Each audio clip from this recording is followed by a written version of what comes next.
Blog Talk Radio.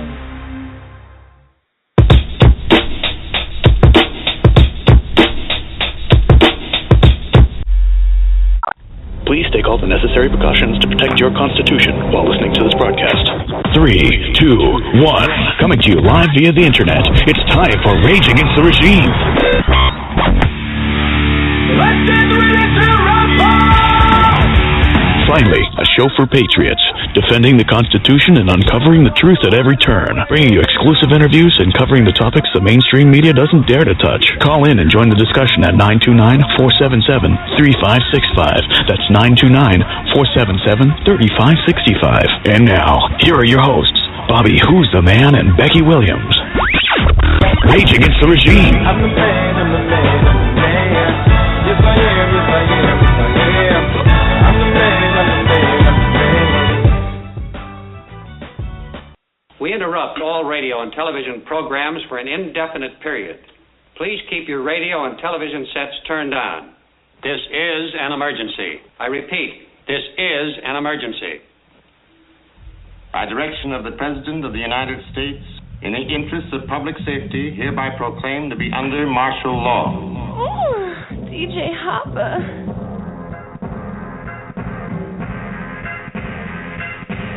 I guess it's Judgment Day, don't know what to say. And WO's coming to take my guns away. Manchurian candidate, make sure your hand grenades inside a closed fist, doors open, cram it straight in the face of the system. Sitting in the corner, feel like Christopher Dorner might skip to the border or get hit with the torture when UN bands take you to.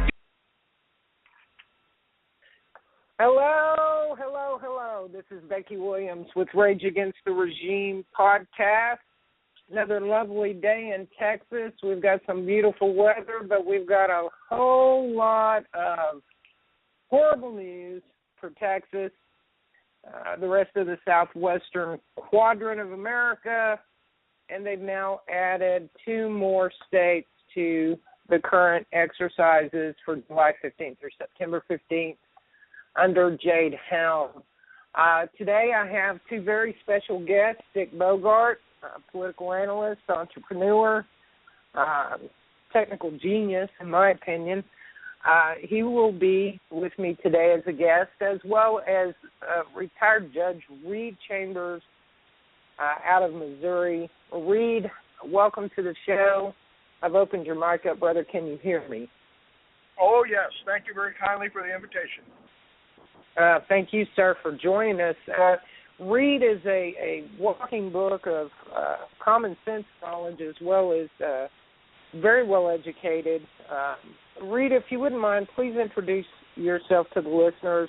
Give them a little bit of your accolades and background before we get the show started so they can understand who they're listening to today, giving out direction. All right. Well, Becky, I was elected as a representative and was a legislator when I lived in Massachusetts.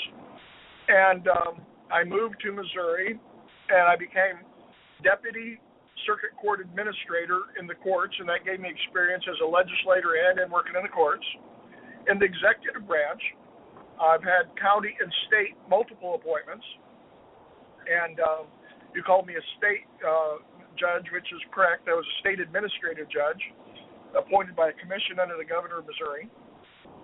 So I've served in all 3 branches of state and local government. In law enforcement, I was a police colonel, and my law enforcement responsibility was providing dignitary protection for the Consulate of Malta at the William J. Randall Federal Building in Independence, Missouri. And my protectee was the hereditary governor of Malta, Gozo, and Camino Islands in the Mediterranean Sea, British Commonwealth Islands. And he was the Baron of Ortigos, Hemzea, and Zabaria, 3 titles of nobility, in addition to being the hereditary governor, and also the Grand Master of a 900-year-old order of knighthood. By extraordinary appointment, the Maltese consul also served the German Prince of Lippe-Biesterfeld at Munich as the Princely Lippian King of Arms and Principal Herald, responsible for issuing coat of arms, and was second only to the crown for that responsibility. In the further in the diplomatic sector, I was seated in the 1998 special NGO conference for the United Nations Economic and Social Council. My degree is political science from the University of State of New York at Albany, with a minor in business administration and finance.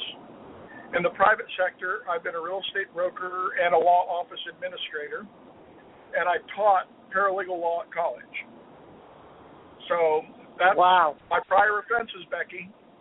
Oh, the Republicans have nominated me to be their candidate to be county executive of Missouri's second most populous urban county, where Kansas City is, and twice to be state senator. Wow. It's a long list. Now, tell them what your consideration is for the up-and-coming 2016 event. Well, we're going to have a presidential election. Absolutely. What is your consideration, sir, in that election? Well, one of the presidential candidates has asked me whether or not I would consider running as vice president and his running mate. I told him that I would defer that decision to the Tea Party favorite son presidential preference convention to be held in Iowa immediately prior to the Iowa caucuses in January of 2016. Wow. I'm the national executive director of a Tea Party. Wow. Well, I know I'm on board with that, brother. I can't think of a more honorable individual for the people who would be more than happy to serve in that capacity in a justly fashion. So my congratulations to you, sir, and you know you have my every support, and in any way that I can serve you to help you in that endeavor, I'm definitely on board with that, and you know that. Stick, say hello to Reed. I would like for you to meet Reed Chambers, Stick Bogart. And Stick, if you wouldn't mind, tell the listeners a little bit about your background, what you bring to the table today, and then we're going to move forward with some of the information that needs to be given out today. Well, my list is definitely a lot less, not as long as his, that's for sure. He's got a lot more experience in the political world.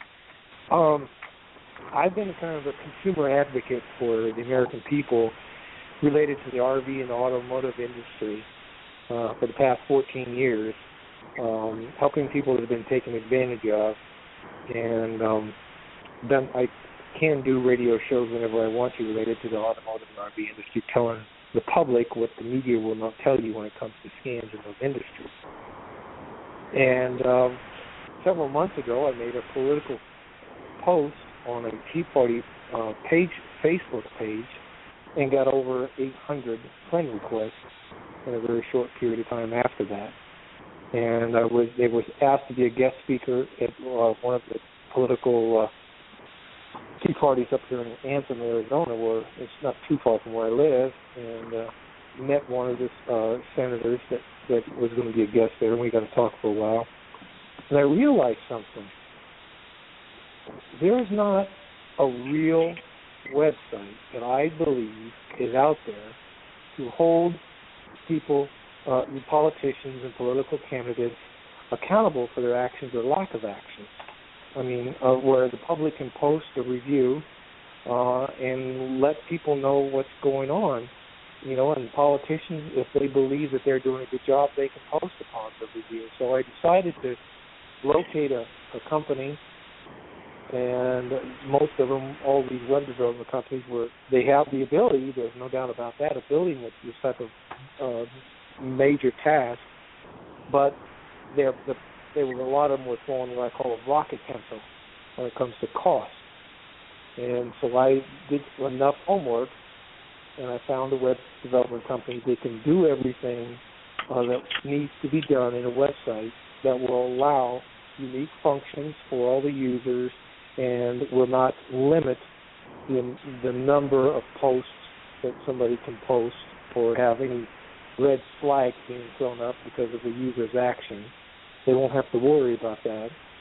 And as far as ad revenue generating, the website being able to generate revenue, the website's not going to host any reviews about businesses. So businesses won't have to worry about advertising on the website because their company name is not going to be dipped in mud. And there are some review sites out there that, if you pay them money, they remove your negative review off of their first page. Then there are some that say that they do remove, which I know that there are a lot of websites like Ripoff Report does not remove anything, period. And so businesses won't have any problems, Becky, as you and I discussed. They won't have any problems advertising, so the revenue will be there. And so what I'm doing is I'm doing a little surveys here and there, asking people what kind of information they would like to be able to post regarding a politician, a political candidate, or a past politician, or topics that they feel needs to be addressed by whatever political candidate that's out there that's running. And Becky, if you notice, if you look at my Facebook page, I think I got like a little over 1,500 Facebook friends in this short period of time. A lot of them are people in the media, news reporters that have sent me friend requests just because of the stuff that I've been posting on Facebook. So I think that there's going to be a vast amount of media having concern with the website, and they'll be able to register with the website as a person from the media and post replies to any positive or negative review that's been posted about a political candidate or a politician, trying to discredit the review or add credit to the review. So I think that that's going to be a good thing. Like your show, I think it would be great to have a show like that, even your show directly on the website, allowing patriots of this country to be able to call in right there through the website, if you'd like it on there, talking about what's going on in the political world and what forms of media will not tell the public the truth and why, and what forms of media will tell you the truth if you have the ability to ask them. Wow, that just raised a very interesting point, because I personally filed a complaint with the Federal Communications Commission against the CBS television affiliate in Kansas City for reckless disregard for truth. In the written reply I got back that the FCC has no regulations governing truth in broadcasting, and they have a First Amendment freedom of speech right to lie. And even if and like one talk show host calls them the drive-by, and there's a reason he does call them the drive-by, because they'll come drive-by and take a shot and get the heck out of Dodge and not worry about taking any repercussions over it. Oh, I agree. So one of the things we need to do is empower the Federal Communications Commission to sanction broadcasters for reckless disregard for truth. That would be cool. Uh-huh. I want to see suspensions and revocations of broadcasting licenses. Further, while we're on the subject of FCC broadcast licenses, and now, of course, I'm no friend of NBC or CBS or any of the drive-bys, I'm beginning to think it should be illegal for them to renew their broadcast license, and the only way to get the stupid broadcast license is by lottery. That would be interesting. Yeah. I would love to win the lottery so that I can pocket the money from the Super Bowl commercials. I'm sure. What we have here the board, and that's why we do shows like Rage Against the Regime, the Radio Underground, the Water Show, Raging Elephant with Doc Green, just to name a few. The reason that we do these broadcast radio shows is we are not sanctioned. We are not restricted in our deliverance of content based on the freedom factor alone. We're not essentially told what we can and can't say by an agency that is obviously a governmental agency that controls psychologically the populace, instilling a false sense of security or flying off with some red flags in order to motivate people in a certain direction politically. The Obamanists say they reserve the right to harass you in the legal system if you defame Islam. So for all of my friends out there who can't wait to insult Islam, we ought to have 1 minute of silence at the end of this service so that we can all mentally commit thought crime.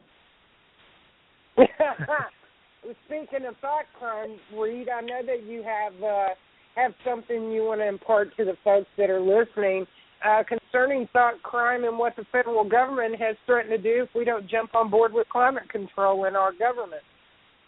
Yes, the Obamianists have raised the issue that if a state governor does not believe in global warming and a federal disaster occurs in that state, then the federal government will withhold the federal disaster assistance from that state because the governor does not believe in global warming. This is thought crime, the punishment for not believing what the government tells you that you must believe in.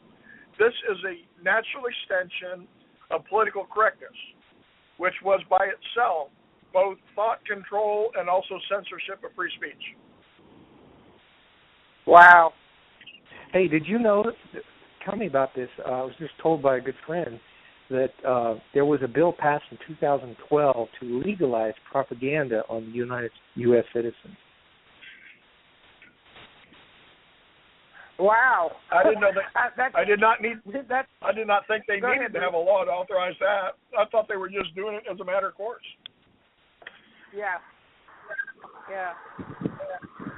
Propaganda goes back all the way, even before the only good Indian is a dead Indian. Yeah. Well, know, I was watching a very interesting documentary on Randolph Hearst a couple of months ago, and he was actually the first individual who discovered that he could manipulate the minds and sway the thoughts of individuals concerning political issues and warfare back during the Spanish-American War simply by reporting what he chose to report. He manipulated it through newspapers that were handed down to him by his father and then through his radio broadcast. And got the attention of some very powerful individuals globally, not just in America and in Mexico. But he found that it was a motivation for corruption and money, exchange for favor, and propaganda began to build out of that. Historically, Go ahead. Historically, the yellow journalism that was waving the bloody flag of the USS Maine blowing up in Havana Harbor that precipitated the Spanish-American War, and that was all fomented by newspaper publications. Absolutely, who were owned by his father and then passed down to his son. And so what we've seen is since the beginning of saturated communication via publication of newspaper and live broadcasts via the airwaves, they've used that as a very powerful tool to deceive and to instill a false sense of security. I'll give you a great example of that right now. My borders in the state of Texas are wide open. Wide open, wide open, wide open. The directive to our Border Patrol now by the DHS, who is run by the Muslim Brotherhood, who are butt buddies with President Bam Bam up there in the White House, the mole and usurper, have given the directive to our Border Patrol now that not only can they not use a weapon to defend themselves or the border or the American people, but they cannot even engage in a hand-to-hand combat situation in order to defend their bodies if attacked by a foreign national, an invader that has come across that border or coming across that border. And the media won't report on it. The false sense of security that's been instilled in the American public is that the border situation is under control. There was a changing of the guards in Washington that assured us of that, and a changing of the guard in the state government. And, folks, I'm here to tell you it's all a damn lie. It's a lie. It's a lie. It's a lie. We are still under invasion. And, sir, I would ask the judge, in your opinion, based on your knowledge of law, is that or is that not a declaration of war on the American people by our very own government and an international government? What an interesting question. Number one, No, it's not a declaration of war. Number two, it is levying war. Okay? It is engaging in war without a declaration. So it's an act of war. The minute you have a dead Border Patrol agent like the guy in Arizona, Terry, remember him? Or a dead deputy at the hands of a machine gun toting Mexican drug cartel guard that's, guarding a shipment. At that point, you have armed foreign nationals on your state soil. That is the definition of an invasion. And it's a war undeclared. Well, yeah, and I would agree. And the fact that we're losing more people to foreign nationals by the hands of violent crime, death, just to name one of the illegal aliens being committed. Yes. Before the open borders, illegal aliens were killing roughly 25 Americans a day. This exceeds, on an annual basis, the number of Americans killed in the entire Iraq War. Yes. My point. That's exactly where I was going. Is that not, in fact, an act of war? And if so, let me ask you this. If you and I were in a car, we go and rob a place, you sit in the car, you're the driver, I go in, I kill somebody, I come out, we get caught. Do you or do you not, are you not punished under the same law for murder that I would be, capital murder, because I was in the commission of a crime, a robbery? Am I correct? Yes, that is 100% correct. All right, well then let me ask you this. Because the government has opened that door up, are they not, in fact, every time a murder is committed by a foreign invader that has come into this country, uninvited by the American people, forced upon us by our own government, are they not, in fact, guilty of accessory to that crime of murder, sir? It was foreseeable, and that's the answer. So there is culpability, in my view, that whenever a foreign national who is armed kills an American citizen, that opening the border, having no criminal background checks, etc., that is foreseeable in my view.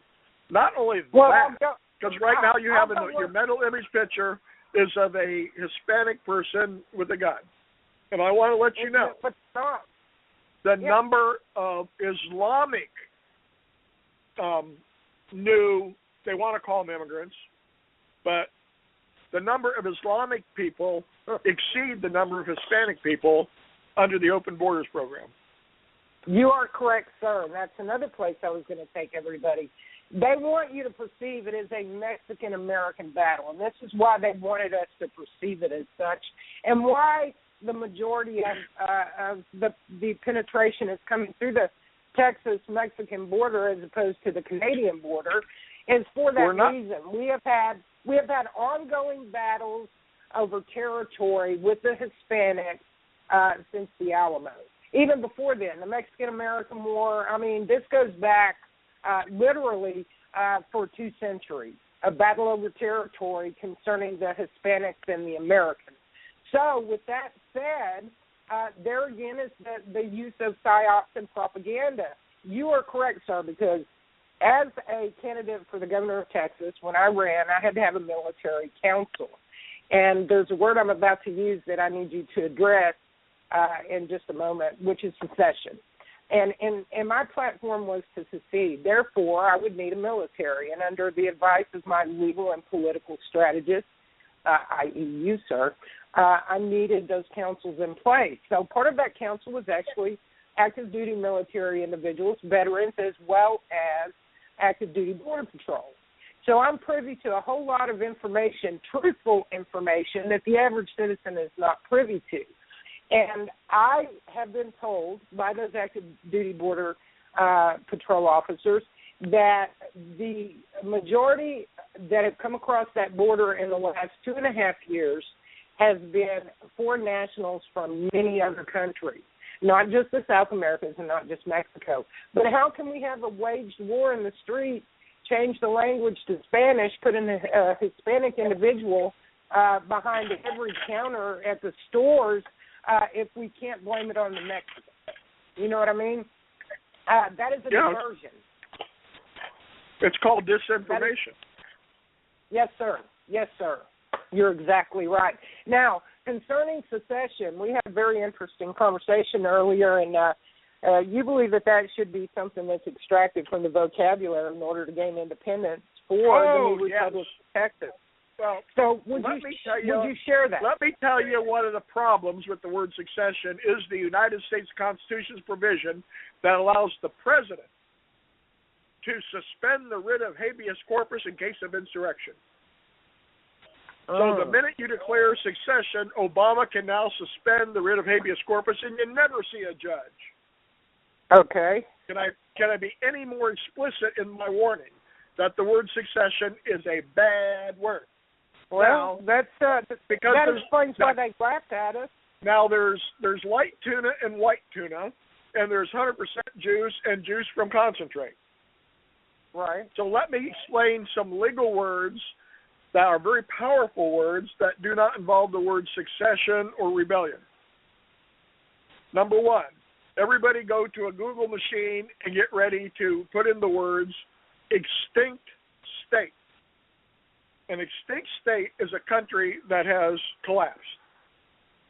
One of the countries we were at war with in World War I was the Ottoman Empire.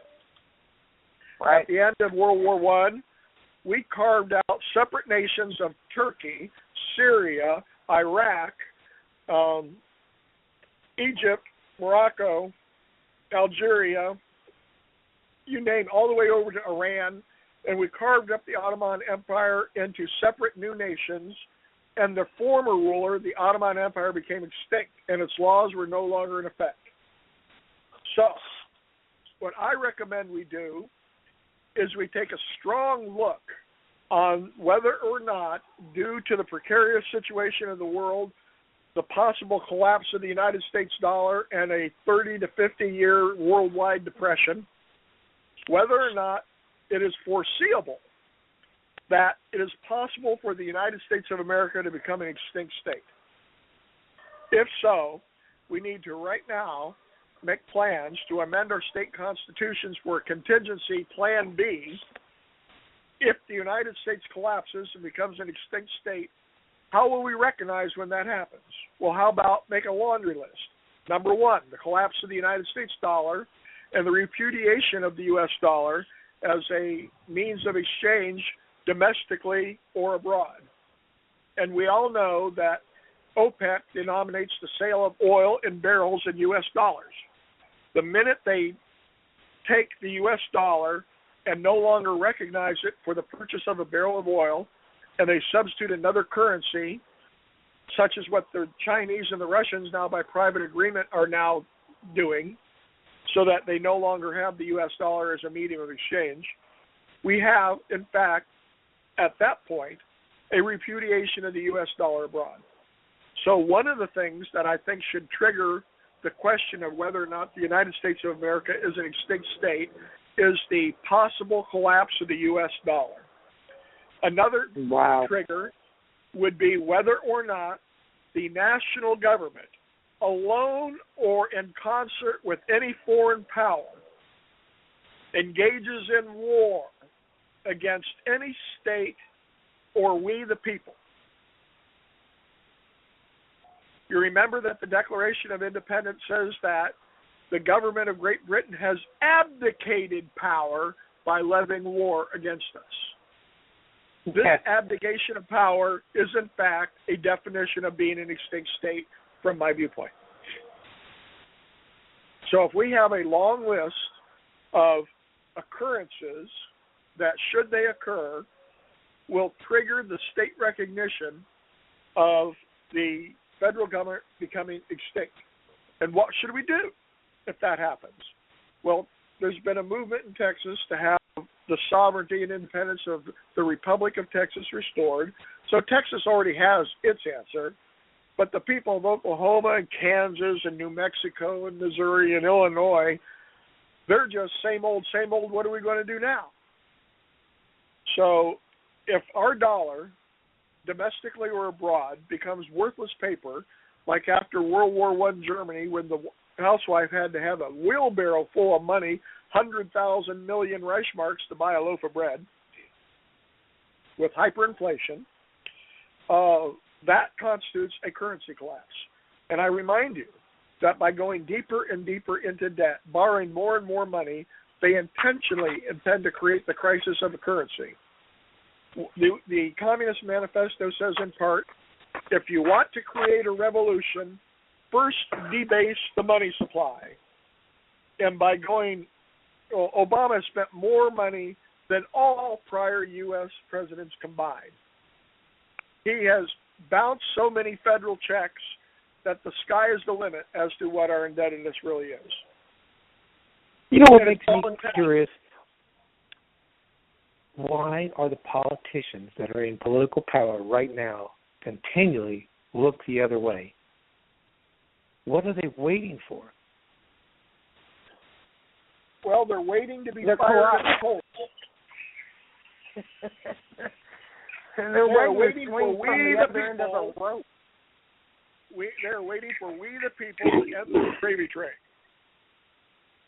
Now, look, I have been elected and appointed to, all three branches of state or local government.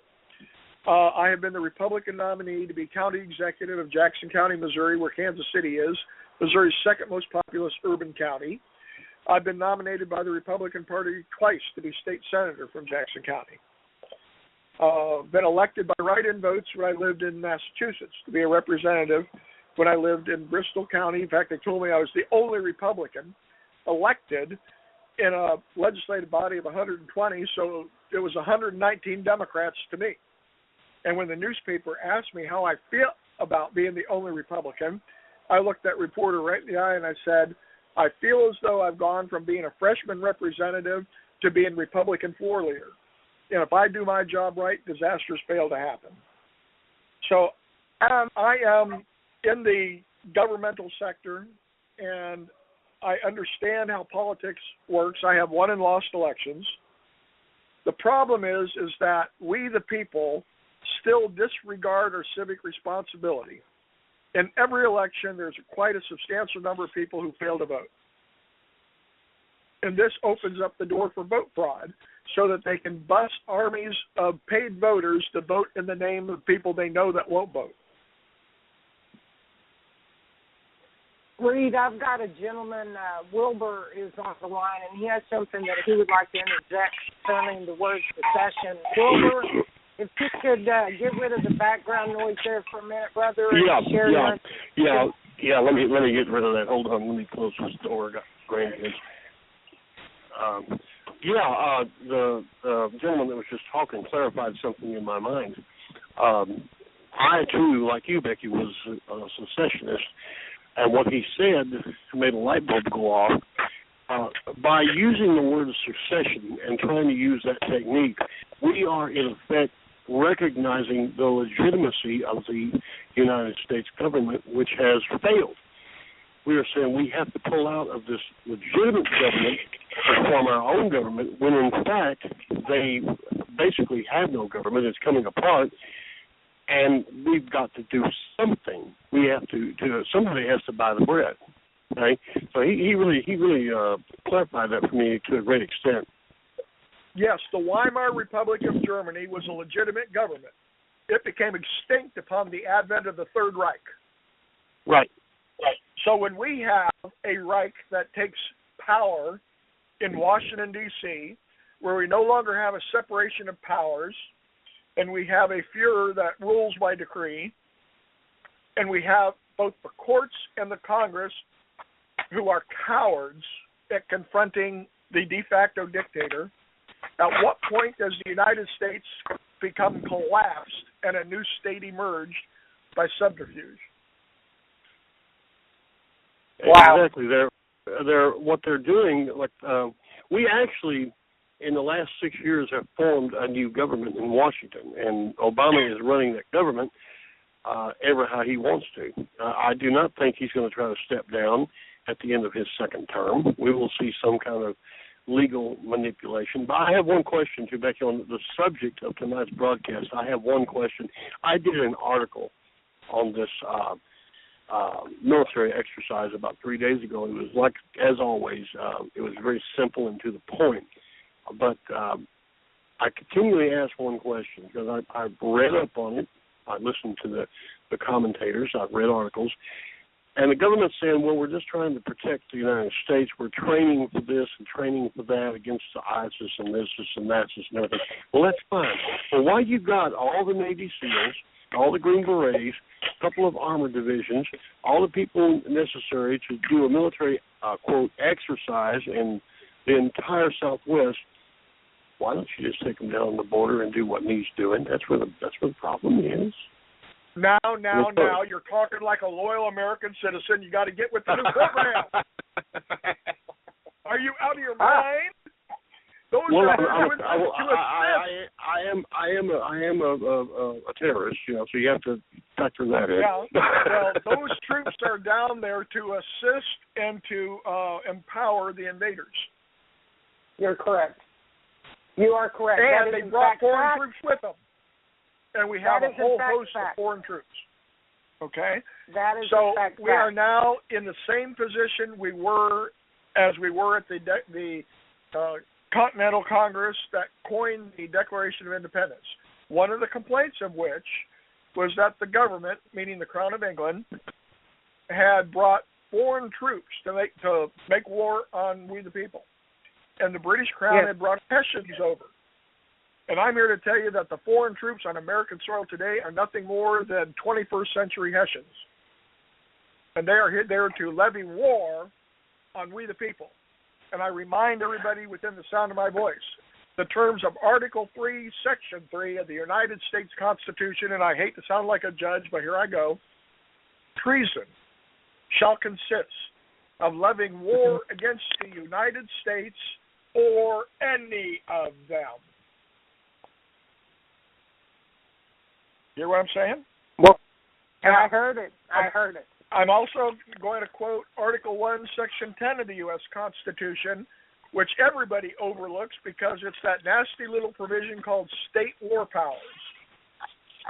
We know that their prohibition that no state can engage in foreign treaties and international relations and may not, without the consent of Congress, have standing armies or ships of war in times of peace, and may not engage in war unless, and I hope you heard that word with two ears, unless actually invaded or in such imminent danger as shall not admit to delay.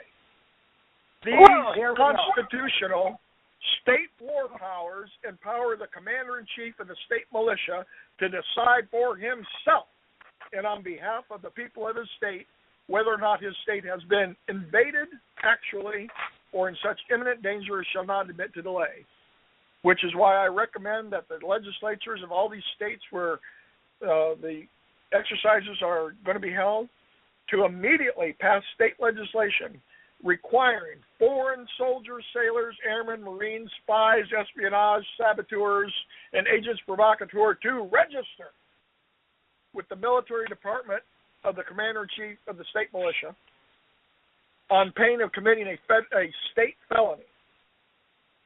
That no foreign soldier should be authorized to bear arms against the American people, and it should be a separate state felony for a foreign soldier to have ammunition on his person or to possess it.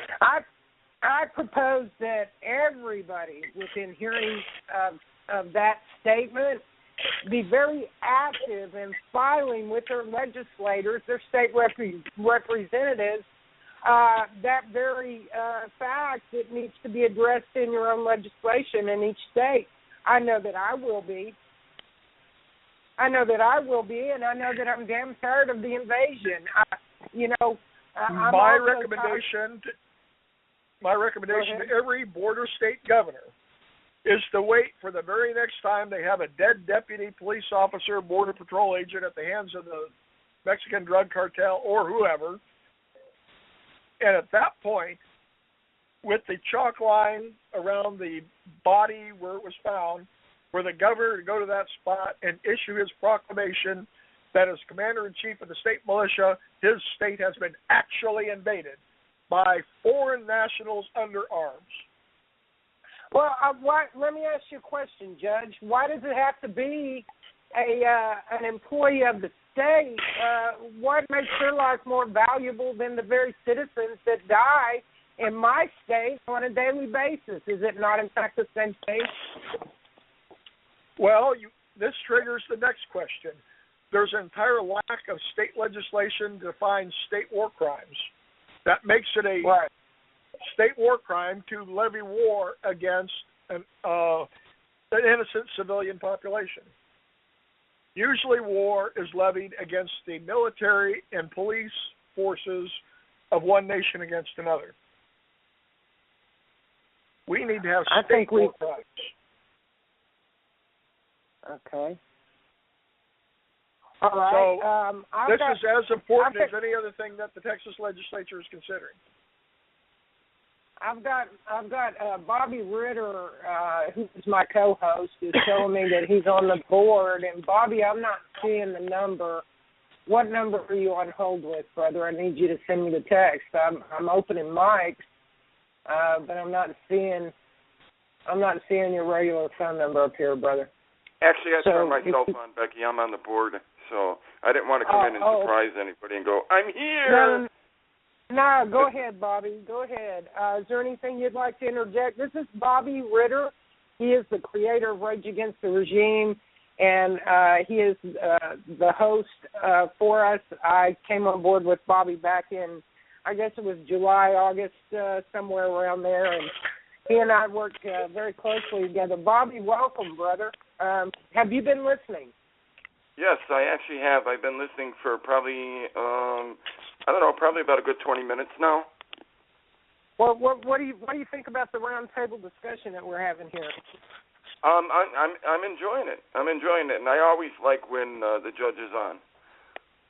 So I mean, he brings a lot to the table, and it's nice. Well, I'm going to write my member of Congress and ask him to introduce federal legislation to whatever FEMA concentration death camp is assigned for my county, so that when the roundup occurs, the extermination center will begin business there. I want that one named after me. I want that FEMA death camp to be the Judge Reed Chambers FEMA death camp. Yeah. As a warning to others, because I know I'm going to be in the first trainload of deportees, and I know it. That's what I was going to say. You're probably going to be the first executed in that facility, so why not? Well, the reason why I was calling is I kind of wanted to share a little bit of information that I received today.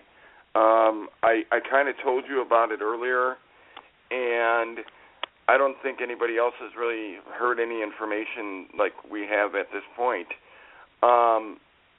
Today, I'm actually a truck driver, and today the guard that works at one of the buildings that I went to just came back, and he works as a reservist on so many weekends a year now because he already did his full duty and all that for, I guess he did 4 years, or whatever. I think he did one tour.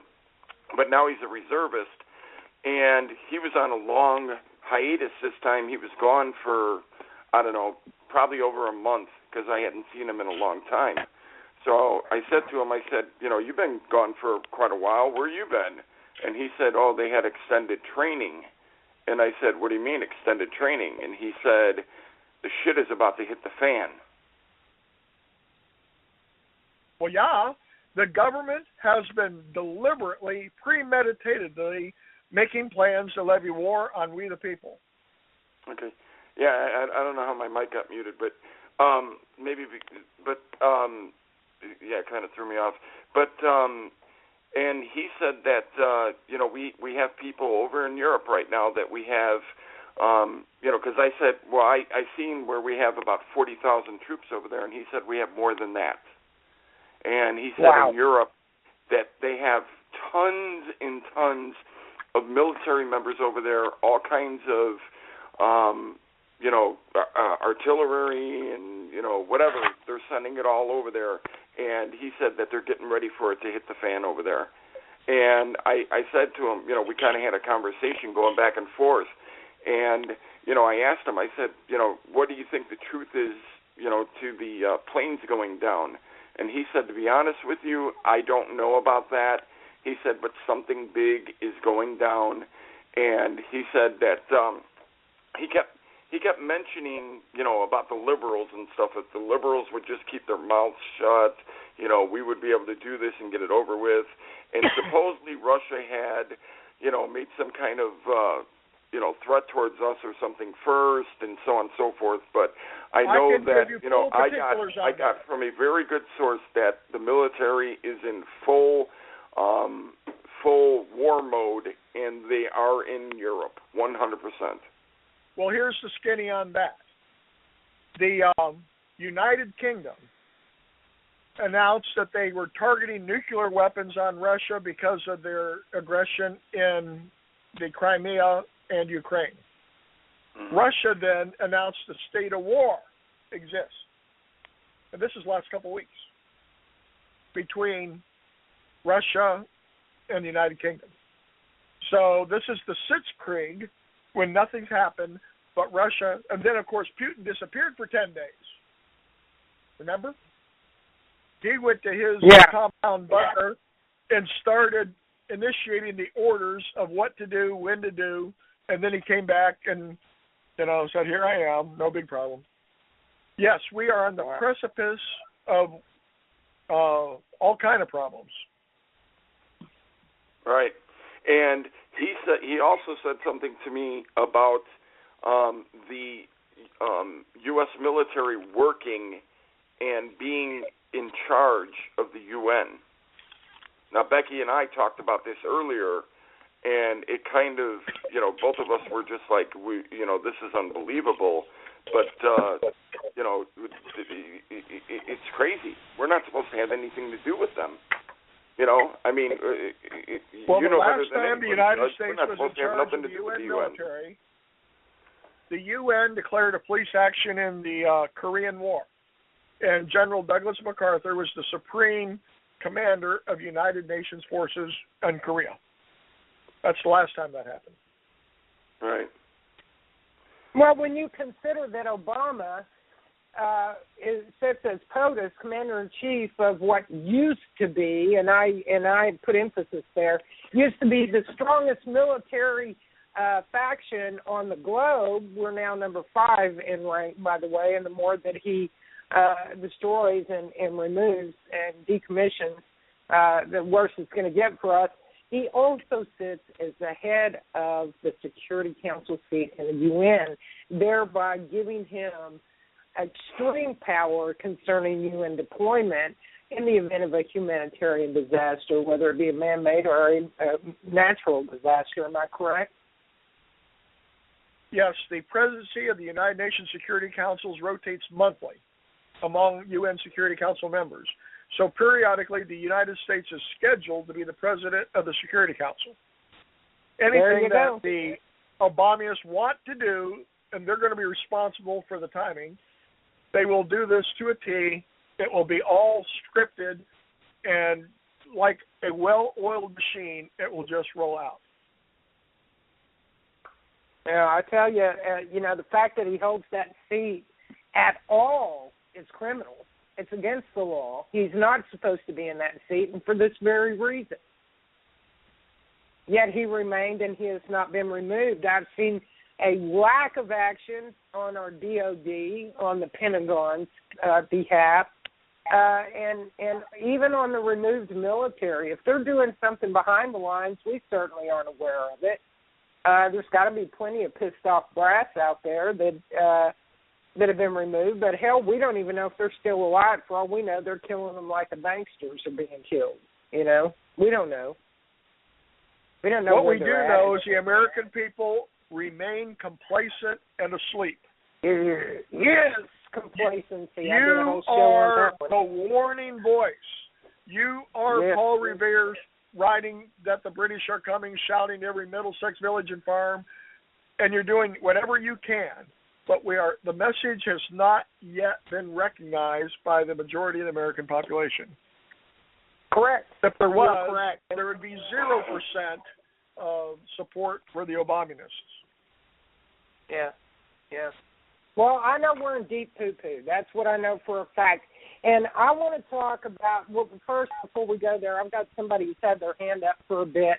Area code 602, I've opened your mic up. Who's calling? You said 630. That's me. 602. You're on three-way with me, Stick. Okay. Area code 602, I'm opening up your mic. You've got your hand up. Who's calling in? Karen. Hey, Karen, you have something to add, sister? Yeah, he was talking about that. Was it Article 10? Article 1, Section 10, State War Powers. Article 1, Section 10. Okay. Now, how do we get our legislators to do that? I think they're all in on this in some stage or another.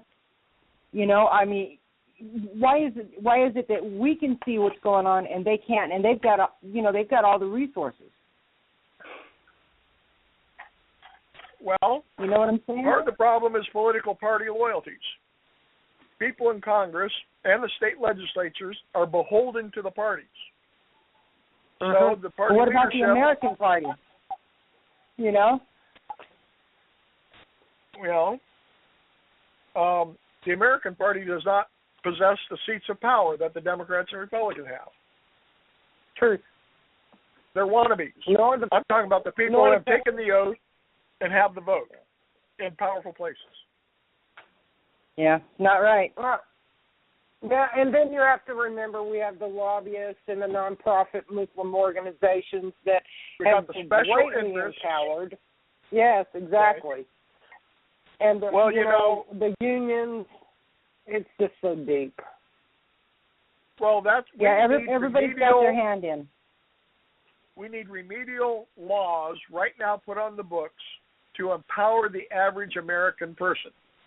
And one of the things that I'm proposing, and most people don't know this term, but I'm going to say it anyway, congressional township. The United States Department of the Interior has an office or agency called the Geodetic Survey, and they have crisscrossed the United States with maps and surveys that have created what's called congressional townships that are 36 square mile exact square bodies of land. And I'm proposing that state constitutions authorize the registered voters of a state to gather within their congressional township and have a legislative assembly, and to elect a moderator and a moderator pro tem, a constable, a justice of the peace, etc. And the legislative assembly in each congressional district would be fully empowered to create administrative laws in effect in that township, and that the constable and his deputies would be the United States Highway Patrol, authorized under the state constitution to provide police enforcement on interstate highways and federal highways. Friends, where do you think these foreign troops are going to be coming into your state on? Not the back. Yeah. Okay? Now, the liberals in D.C. are levying war on elected sheriffs because they don't control them. You've seen the Obamanists want to take over and federalize local police departments, and they're giving them weapons and armored vehicles and training to do that. But they don't like elected officials, so I'm recommending we elect a constable and also a provost marshal in each congressional township. A provost marshal is a military policeman. And these people would have the naval rank of a captain, which is the same as a military colonel in the Army and the Air Force and the Marines. And this would be a state Coast Guard captain, which is a 32 United States Code, Section 109 State Defense Force, just like the Texas Guard. And I chose Coast Guard because they have both armed forces and law enforcement duties, don't they? Yeah. They're also air, land, and sea, aren't they? Mm-hmm. So I'm recommending that each congressional township elect an individual to be the Coast Guard captain of the state Coast Guard, and that every man jack that is of able-bodied, of militia age, be periodically mustered, because it's going to hit the fan, it's scheduled to hit the fan, and we're sitting back complacent and are not making any preparation for any sort of a self-defense. Let me ask you a question concerning. Reed, let me ask you a question concerning the Jade Helm 15 project. I have a great concern because I spend many hours in research looking up the validity of certain things that are posted, and I can certainly tell you that we have verified that Jade Helm 15 is definitely an exercise that is in place and will take place in the southernmost quadrant, southwest quadrant of the United States. And the fact that Texas is painted as a hostile state by color code under that operation is great concern to me, plus the fact that a large portion of those states that this exercise will take place in would actually, in fact, be territory that originally belonged to the Republic of Texas and would be reclaimed territory. They've now added a few other states, but here's my point. Brother, I had an argument with somebody who I believe was a troll concerning this issue on Facebook, and they stated that there was no posse comitatus issue, breach of no that. Posse comitatus. Yes, comitatus, that's it. Now, tell the folks what that means. Well, first of all, and why. The Posse Comitatus Act prohibits the use of federal forces to enforce law for law enforcement purposes. Right. But I'm going to tell you right to your face right now that the Posse Comitatus Act does not reach the foreign troops. Okay. Oh my God, they're bringing in foreign troops, and they're not covered by the law. That's why I want state legislation requiring them all to register with the governor. And in the State Foreign Military Registration Act, inform that, first of all, we want positive ID on these foreign soldiers in the state possession. And we need to corral them so that they, too, are subject to the Posse Comitatus Act. That's an act of war for a foreign troop to attempt to use law enforcement powers on American soil. Let me be clear here. Now, the directive under this, and what the judge is talking about, and what I'm asking him, the directive under this operation is for them to work with local militarized police agencies as well as the foreign troops and alphabet agents are also being brought in, like the FBI and the CIA. Brother, well, I mean, we've had this dress rehearsal before. It was in the Balkans in World War II. In came the German army, followed by the Gestapo, and they buddied up with local fascist militias. And in Croatia, it was called the Arrow Cross. And the Arrow Cross local militia assisted the Gestapo. The Gestapo was targeting rounding up Jews, but the Arrow Cross was targeting and rounding up Eastern Orthodox Catholics because they were Roman Catholic. And the atrocities they committed in World War II set the stage for the recent Kosovo-Bosnia military action when the Serbs got even. They went back into Croatia and settled the scores that were 40 years old. So there's a lot of history there.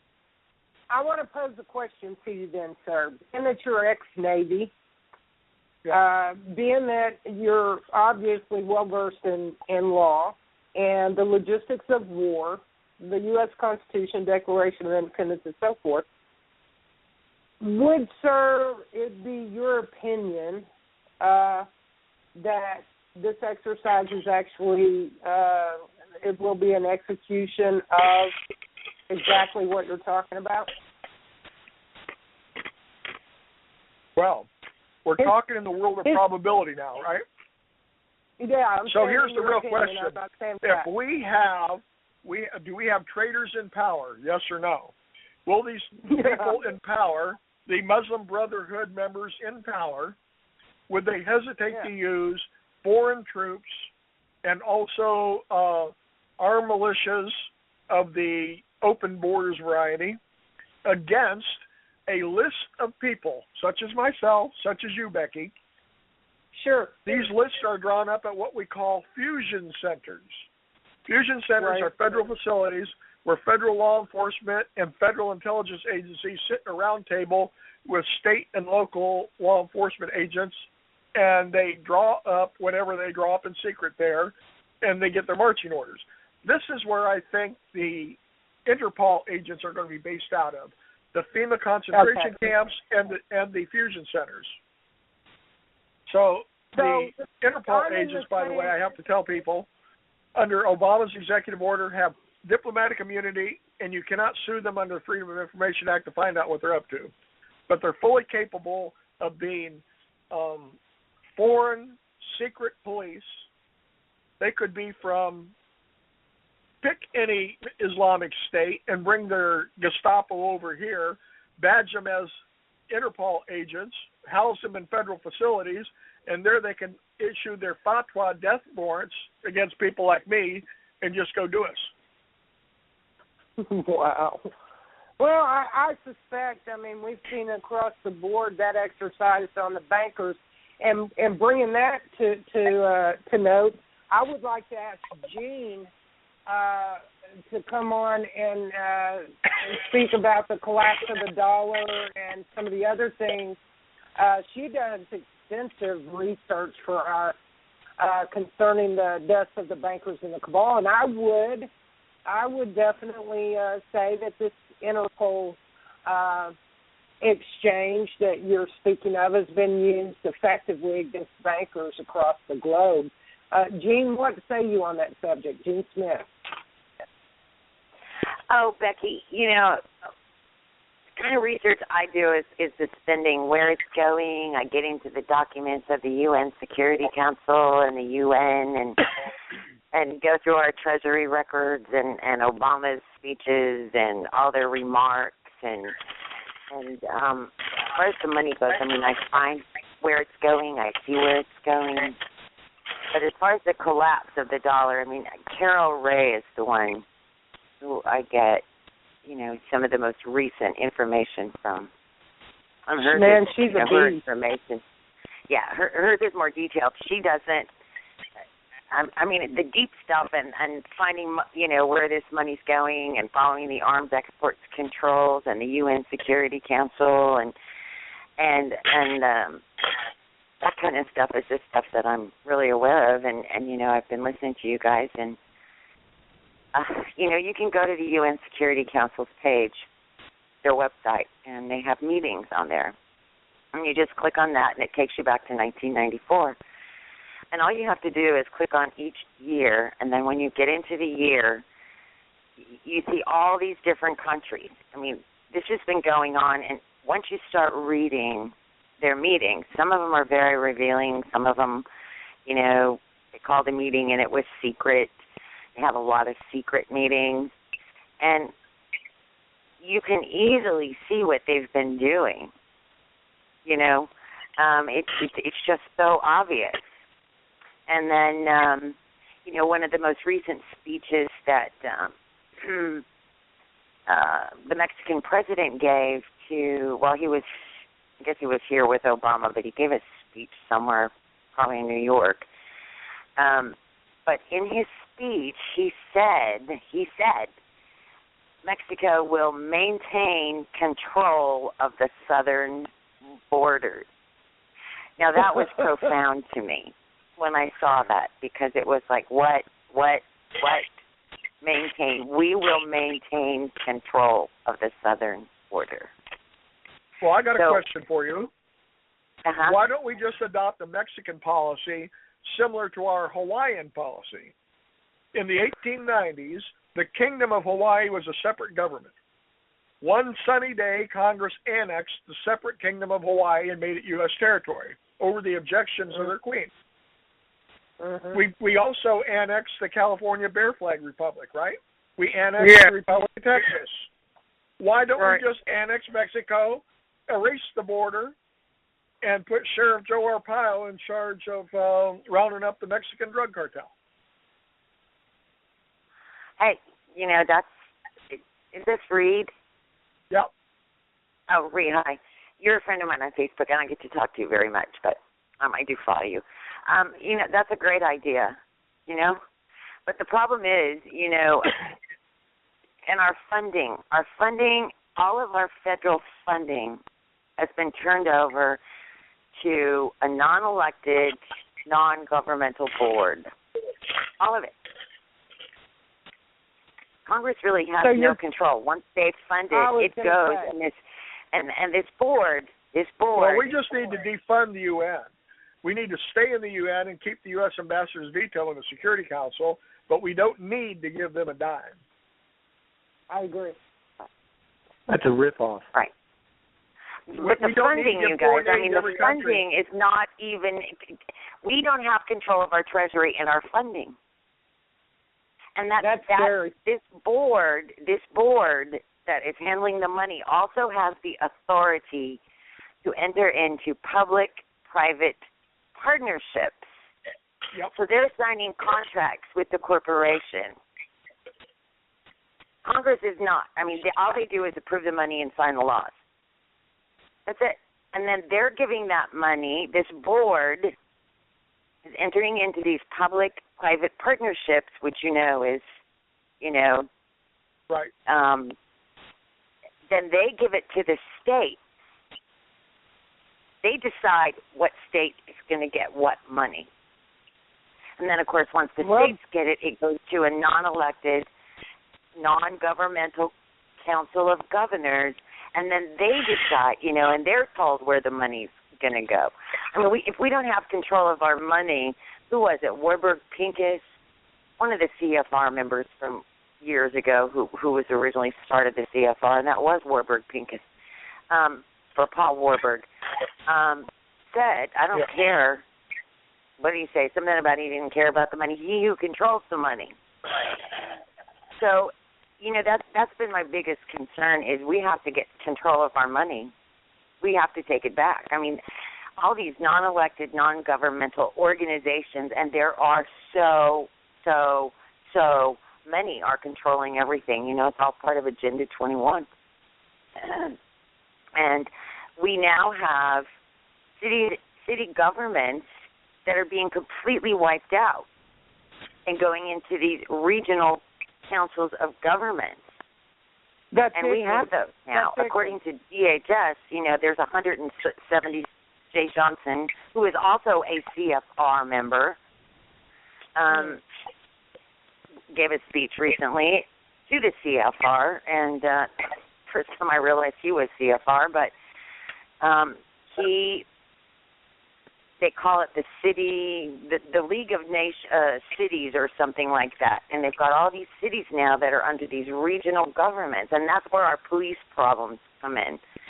Anywhere they're having problems with the police killing and murdering people and innocent people and acting like thugs, you can count on the fact that those people are under these regional councils of government. And their cities and states really are no longer functioning. Their city and state has basically been dissolved. That program is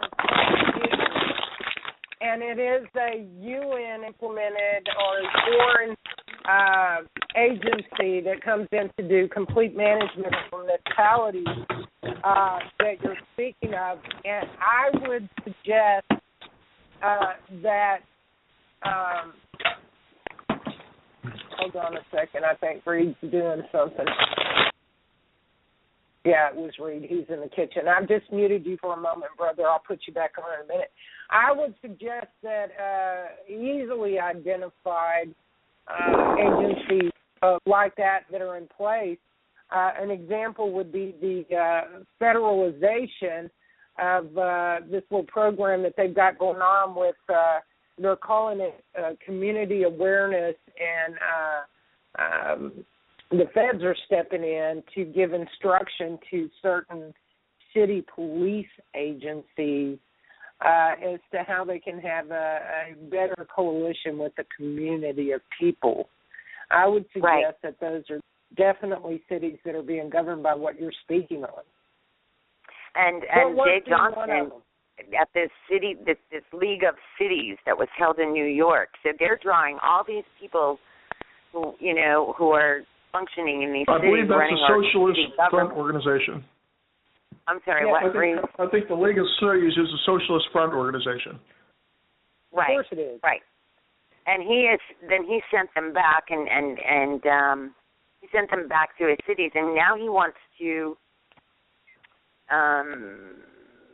what did he say? How did he say this? He said something about detaining people without notification. Now he just wants to transfer them. So he wants to transfer prisoners. Yeah, we call this rounding up.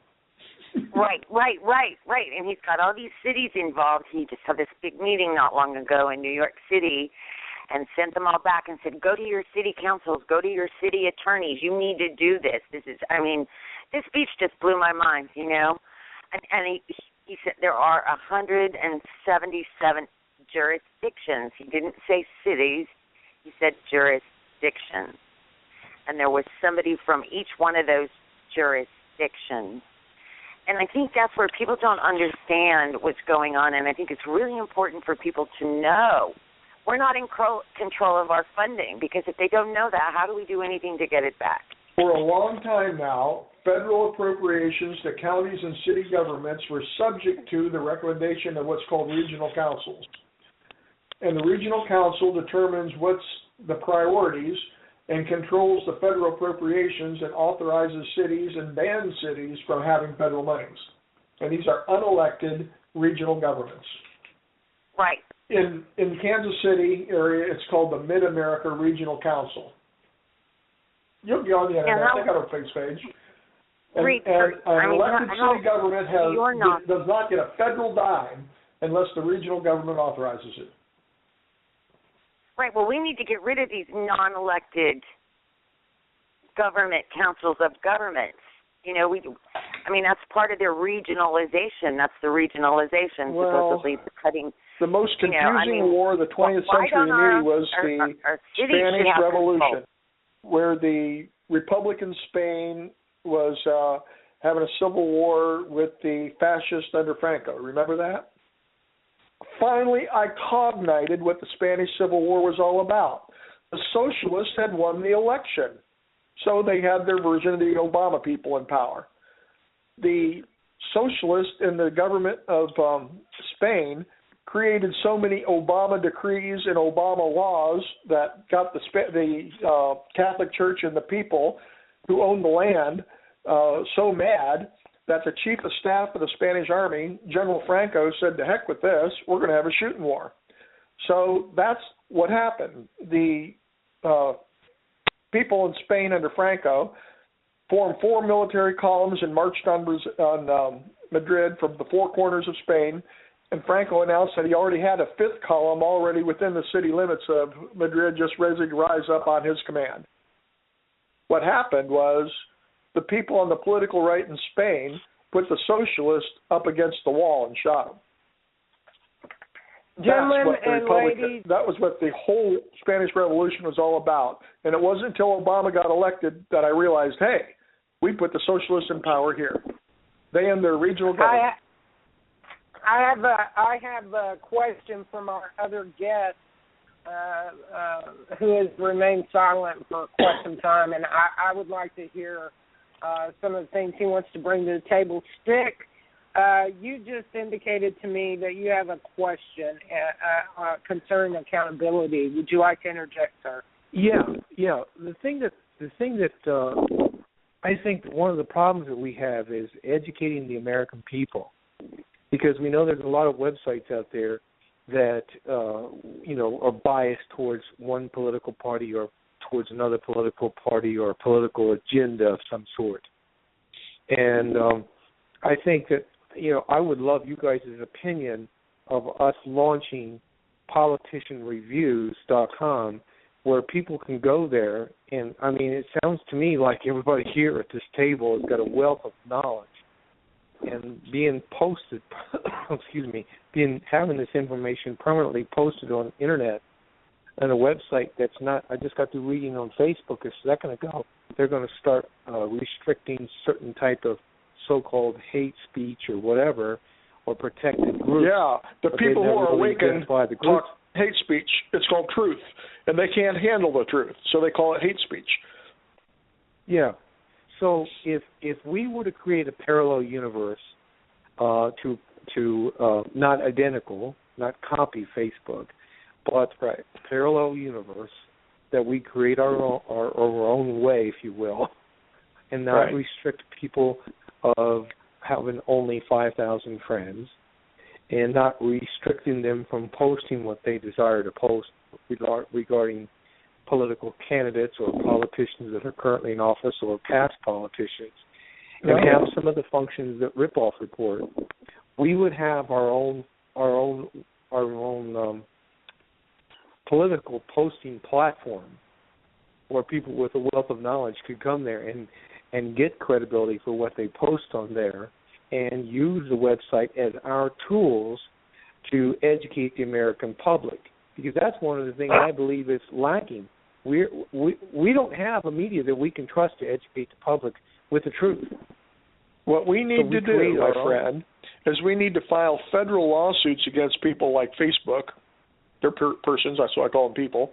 They're a legal person, so you can sue them, for conspiracy to deprive an American citizen of their civil rights under the First Amendment freedom of speech. And they will counter and say, well, we suspended your posting privileges because you signed an agreement with us when you clicked to join. And my retort against that is, yes, and there's 5 elements of a contract, and one of them is a lawful purpose. So if your contract that you say that I freely entered into abridges my freedom of speech, it's no longer a legal contract. It's void on its face. So let's get to the jury, and I want triple damages. That would be cool. Wouldn't it be nice? I frequently catch a Facebook felony for butthurt that I have extended to willing receivers concerning information and deliverance. So I'm on board with that. I'd be more than happy to bitch slap the hell out of Facebook and their Muslim buddies. The whole school education industry, the local school boards, the state colleges and universities governing bodies, the left have controlled the education apparatus in America for decades. So we need to employ some tools. Yeah, so we need to employ some tools to get the school boards and the state and universities and college governing bodies so that instead of having nonpartisan election for school board where vote for Jim and vote for Mary and you don't know if they're socialist or not, I'm going to recommend that we pass state laws that says that the county committees of the political parties that have as their candidate has the 2 highest votes for governor in the last election shall nominate people for school board. And the election authority in the county will take 1 candidate from the Democrat Party and 1 from the Republican Party and have them as running mates and call that Slate A. And then take another Democrat, another Republican as running mates and call that Slate B. And the people vote 1 vote for Slate A or Slate B, just like you vote once for president and vice president. And the hidden agenda behind my remarks is now every school board has 50% Democrats and 50% Republicans on it, and no longer 100% socialists. Yeah. And do that with the state committees to nominate the governing bodies of state universities and colleges. Reed, I want to ask you a question. I've been thinking about what I want to do here for some time when it comes to this site that I want to launch. And personally, have you ever been to ripoffreport.com? No. Okay. I have. It's a review site. You have? Yes. Do you find it useful, or do you find it informative in some cases? No, I do find it useful, actually. I mean, I've been taken there numerous times, just clicking links, looking for information, and it comes up. But I've spent a lot of time reading through it when I first found it, thinking, what is this? And you know what? because of the research I had done already when I came across it, a lot of what those people had to say was truthful because, I found it very useful, very helpful. Okay, well, I do it. If you go to the website, go to the top right, see that Rip-Off Report Live, and you click on that, you can listen to a couple of shows that I've had posted up there. Well, the founder of Rip-Off Report likes what I do, so he has posted a few of my automotive and RV shows that are up there. And the reason that I'm asking this question is Rip-Off Report, the way it's laid out, it gets massive amounts of traffic. Now, there's only 180-some complaints on there, or rip-off reports, if you will, regarding politicians. Okay? Because most people, they're not going to complain about a political candidate or anything like that. They're going to, because they feel like they've been financially ripped off in some fashion, financially.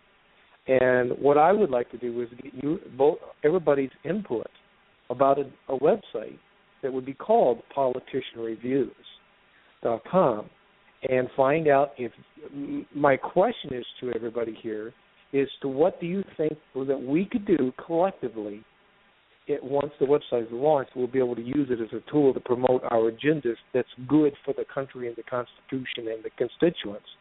But what would it take to find a company that could say, yes, we've looked at the function list, we would like to sponsor this website and help bring it to life to allow the American people to use the freedom of speech or posting their positive or negative reviews about these politicians and start holding them accountable with the traction that we could acquire on the Internet and not have to worry about these other websites that are starting to put up restrictions and obstacles for their users.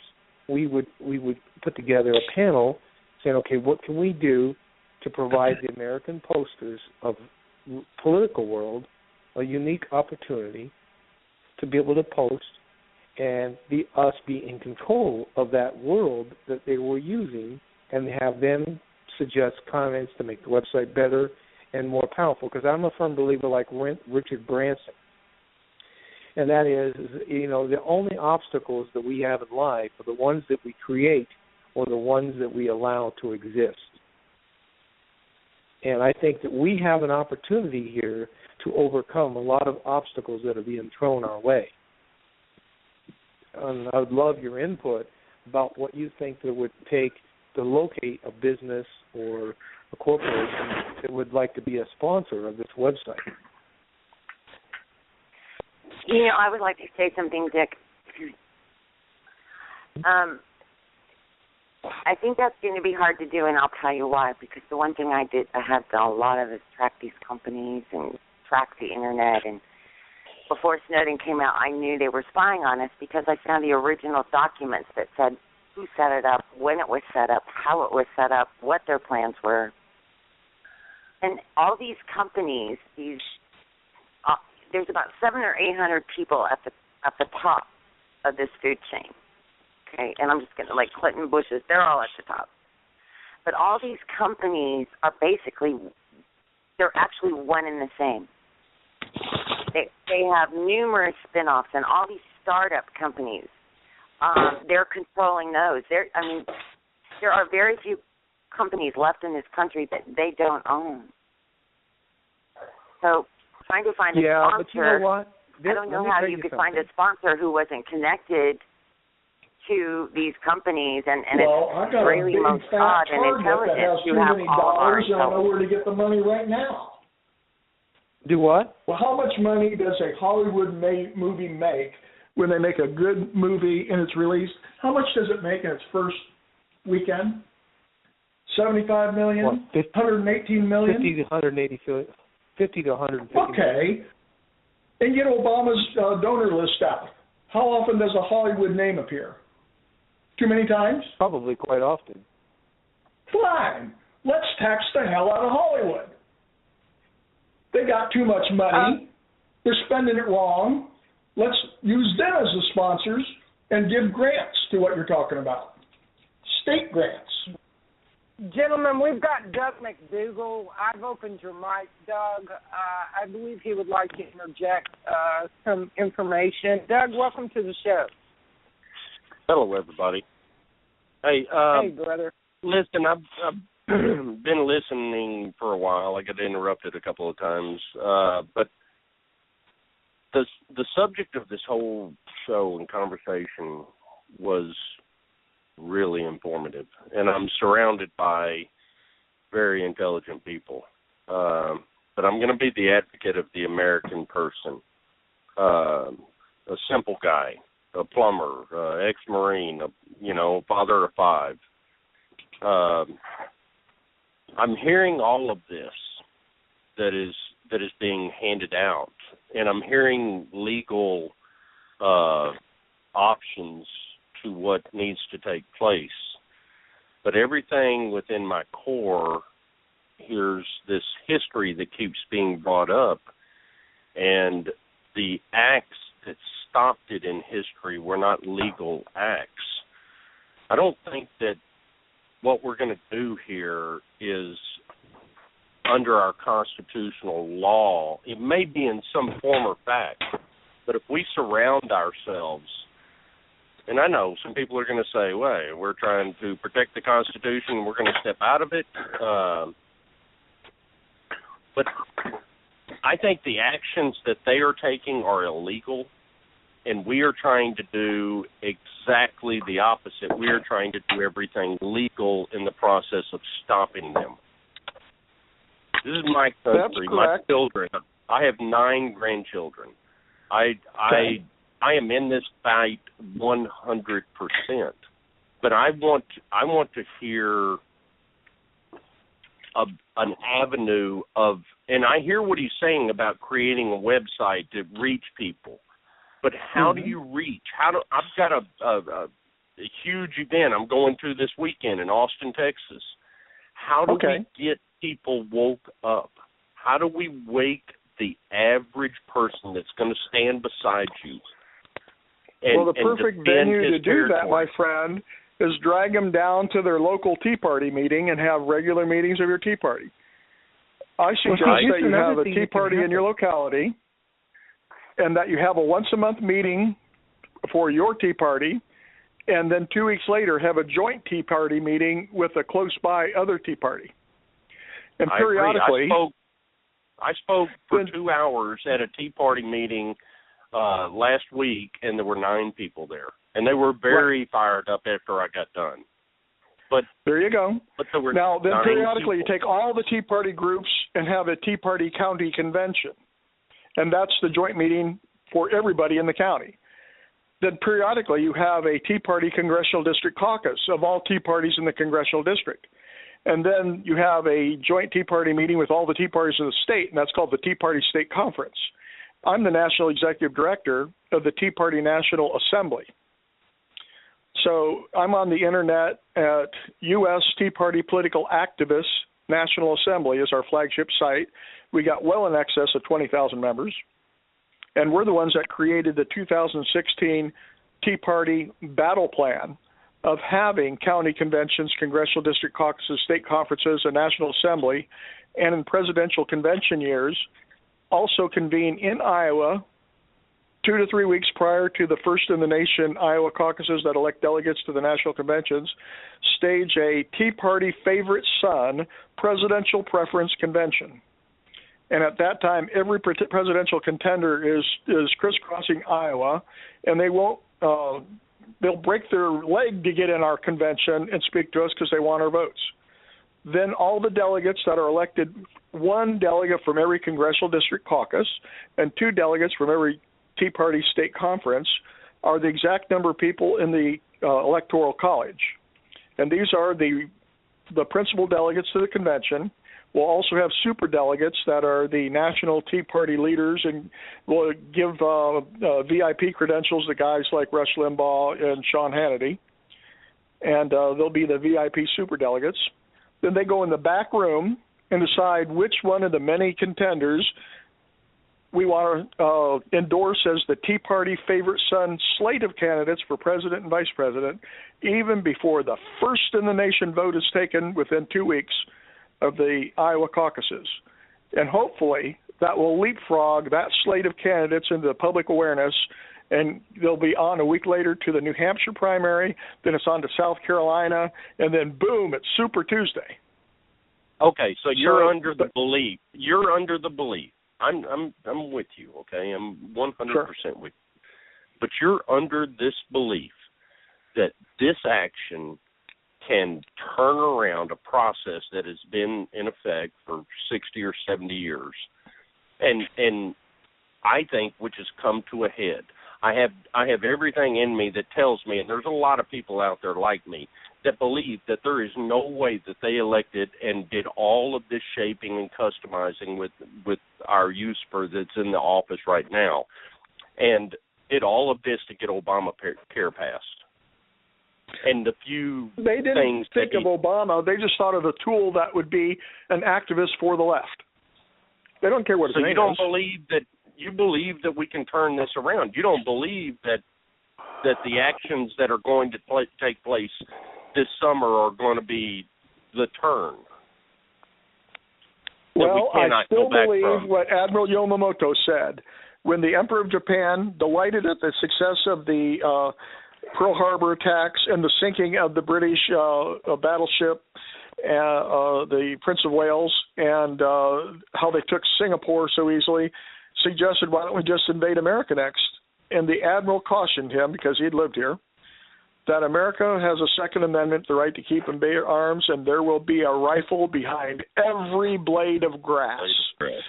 Now, Becky, you live in Texas. Yes.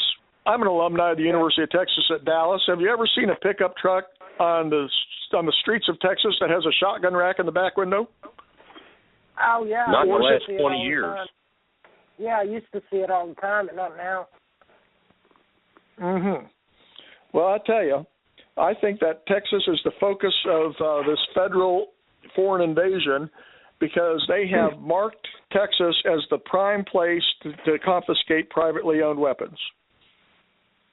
Bring it. And they've got UN-painted armored vehicles on military posts out of sight that have UN markings, and it says weapons enforcement or something on the side of it. So well, they have I do know this. 10,000 units. Yes? I do know this, Reed. We had UN advisors on our military bases and at the border this past year. I know this could be an absolute fact. Came directly from Border Patrol.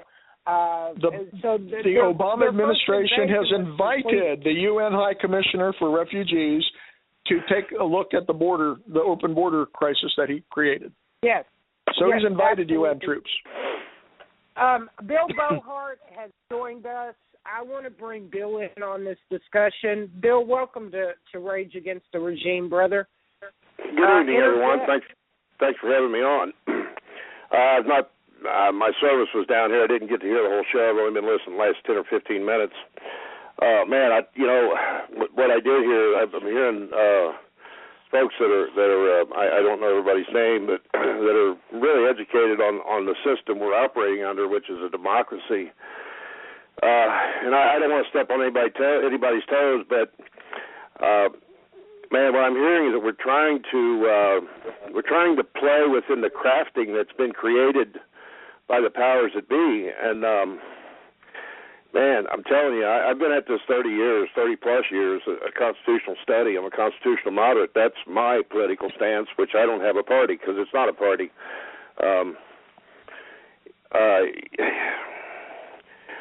To try to operate a democracy inside a constitutional republic just simply will not work, and here's why. It's because they're two totally different structures of government. And to try to play their game with all this crafting and word magic and semantics and work around a political system that has proven time and time again not to work, it's just not going to work. The Second Amendment deal, you know what? I'm with Becky on this. Either put up or shut up. These people that are screaming about their Second Amendment, that Second Amendment was put there for a specific reason, with intent. And if you're not going to use it, you're going to lose it.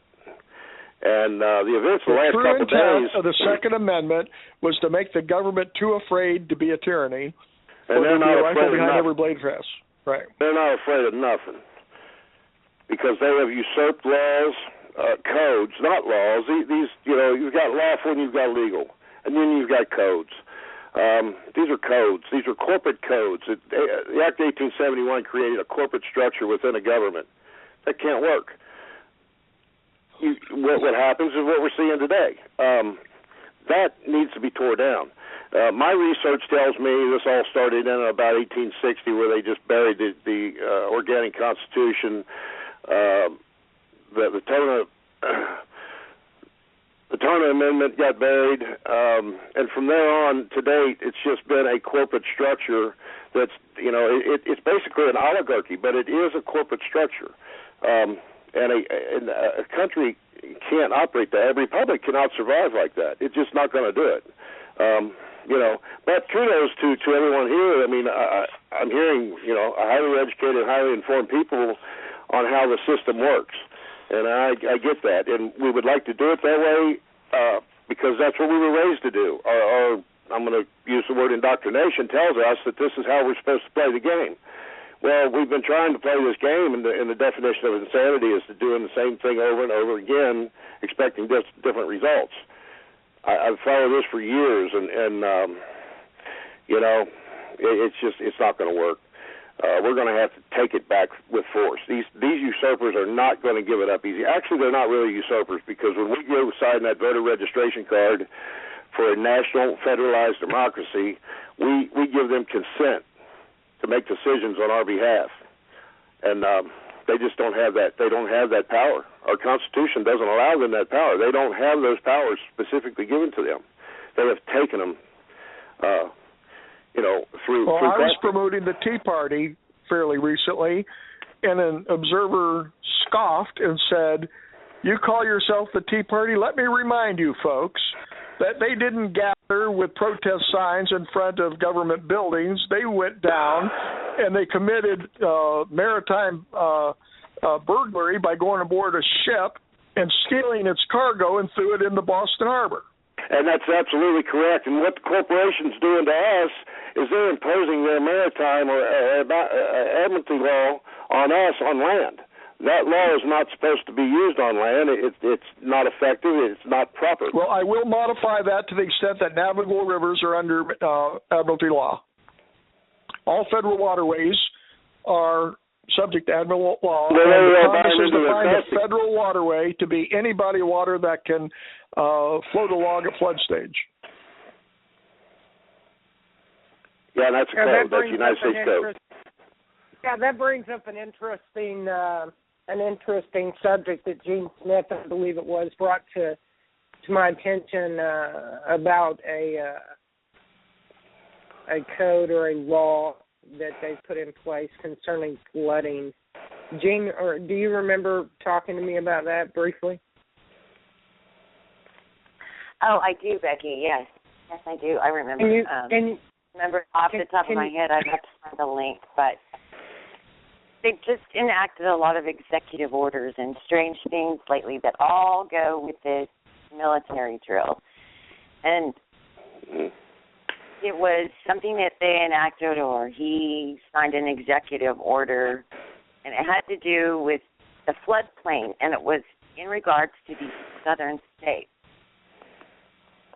And, I'll be real honest with you, when I first saw that, because I've done so much research, and when I first saw that post about this military drill, the first thing I thought of when I saw the map of all the states is like water.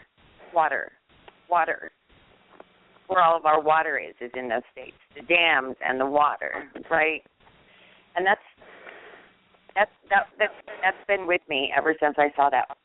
The military. Yeah, I want to add to that. I own a piece of property on the Ohio River. It's just like a little summer camp thing. I hardly ever use it. But in my deed, it reads that the Corps of Operating Engineers own 20 feet from the water's edge. Now, given at flood stage, any stage of that river, wherever that river's edge is, they own 20 feet. When that river comes up into the backyard, I used to have a house there. It blew up and it was leveled. But that river would come up to the edge of my house. That meant that they owned 20 feet into my house. They don't own it. They have jurisdiction. It's like an easement, and it's a floating easement. My deed reads they own it. They own 20 feet from the water's edge. That's what my deed reads. I don't have it handy with me right now. And the water's edge is a variable location. Yes. It's fluid. Okay. Well, you know, this goes back to the drill, and then I saw that, and then I came across this executive order on the floodplain and the changes that they wanted to be made, and I'm thinking, maybe that first gut feeling was right, because, you know, what is it called, the canal,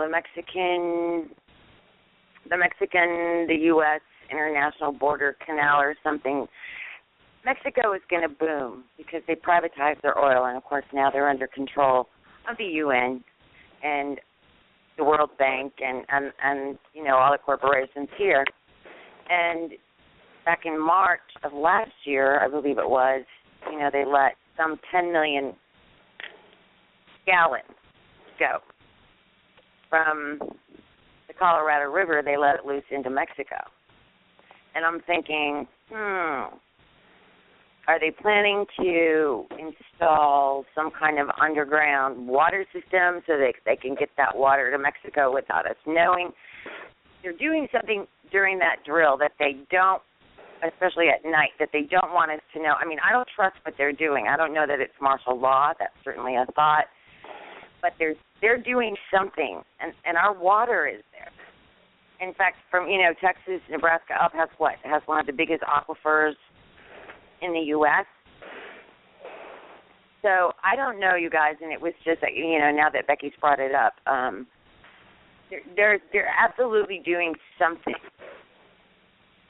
Absolutely doing something that they don't want us to know about, and they're either installing something. You know, they want to drain all that water. They want to wipe out all the farming. 2/3 of the farming comes out of California. Of all of our fruits and vegetables every year. They're one of the biggest producers of fruits and vegetables anywhere in the world. That's right there in California, where we have this drought and all these states. And, you know, NASA did a study on the water, on the Colorado River. It came out about a year ago. And Red China, the maritime fleet of Red China includes giant bottle ships that are taking fresh water from American waters back to Red China. Yeah, exactly. Right. Yes, they are. They're doing that, especially around Lake Michigan, right? Yes. Around the Great Lakes, yeah. That is correct. And I am writing proposed federal legislation to create the Federal Waterways and Ports Authority that will have a board of governors that will create a whole new network of intercoastal waterways and canals throughout the United States, and also new public water supply reservoirs, recreational lakes, and residential lakes. I want to stockpile fresh water so that in years of drought, all these freshwater aquifers and public water supply reservoirs, recreational lakes, and residential lakes will have enough fresh water to run America's breadbasket so that our agricultural areas will be nourished with water when the rest of the world is starving. Right, but Reed, I mean, right now we're facing other things. I mean, that's going to take a while, right? I mean, what can we do now? What do we need to be doing now? That's the question that everybody's asking. What can we do immediately? And like Doug said, what can I do? How do we get to the locals? And we need to get rid of Nancy Pelosi and Harry Reid and every liberal Democrat and socialist and rhino in Congress. We need to put people like you there instead, and me and everyone else within the sound of my voice that's been nodding their head yes to what we're talking about. Large portion of the Republican side of the aisle needs to go too. I said the rhinos. We've got a guy from here in Kentucky up there that, man, that old Mitchie, he's a Mitchie boy. He's right in there with him. You're talking about Mitchell? Mitch McConnell. Mitch McConnell, that's right. Yeah. Well, in all sincerity, like, you know, all these rhinos are nothing more than lapdogs for the progressive liberals, socialists in Congress. We need rock-ribbed conservatives in seats of power. Okay, I still sit here and just I've been in this fight for years, and I still sit here and I don't see the movement. I see a post of a squirrel getting caught in a merry-go-round that gets 6.8 million views, and I see a post that is Bergdahl is getting arrested, and it has 312 views. Doug, what I've done is I've canceled all my federal contracts. I no longer consent to anything the federal government does. I hear That's you. what I've done personally. I hear you. I mean, they operate under contract. It's all contract law. And if a corporation doesn't have a contract with you, they cannot force you to do business with them. I have, in fact, been to court about it and won. Well, I'm a veteran, and I've been put in a position as a business owner where I used to be a system, and don't choose to. There was a time in my life when I surely didn't have to, but I used to be a system, and I'm audited the last 5 years in a row. Yep. I have been audited on my VA eligibility, not on on my taxes. Right. On my VA eligibility. It's but I just cannot get it out of my system that something more than legislative action is going to be needed to turn this around. This is ran by a monster that is being fed by the average American patriot. I mean, the average person that we are asking to join us at a Tea Party meeting or at a rally or at a protest is also that person that is feeding this monster. This monster is releasing this information on themselves. They are clouding. Dwight Eisenhower warned us when he left office what was about to happen. If they continue to cloud the water, all it does is create dissension between the person that wants to come on board. We sit here and try to tell somebody about Jade Helm 15 now, and they're like, "Oh, it's just another damn story. It's something that the Tea Party made up." And we're conspiracy theorists, but it's in black and white. No, I know it's in black and white, but we're conspiracy theorists. You cannot sell this basket of fruit anymore. They have muddied the water so much. I think that they told on themselves on the IRS scandal. I think that they told on themselves on Hillary. Well, it's proven that that the Hillary email on everything. They wanted it out there. They wanted a new story. They do it and they get by with it. They brag about it. It's the new shiny object every week. Every week, throw out a new shiny object. It's I don't know. I can't get past the point that I think it's going to take action. I just don't think the action. I think if it comes down to it, every American citizen has that fight in them. That is the American exceptionalist. Okay, but I think it's buried in that core deep down inside their body so far that it is going to take actual martial law placed on them. I think it's going to take actual police driving up and down the military driving up and down the road as police. I think it's going to take an action that is irreversible without bloodshed on American soil. Well, they did that in Boston and nobody stood up to them. Recently. They put Boston under martial law and drug people out of their homes, out of bed. I talked to an active Marine friend of mine. I've known him for years, and he said, "Well, Bill, they had to catch that guy. What were their choices?" Well, what were their choices? He was a kid hiding in somebody's boat in the backyard. How long do you think he was going to hold up there?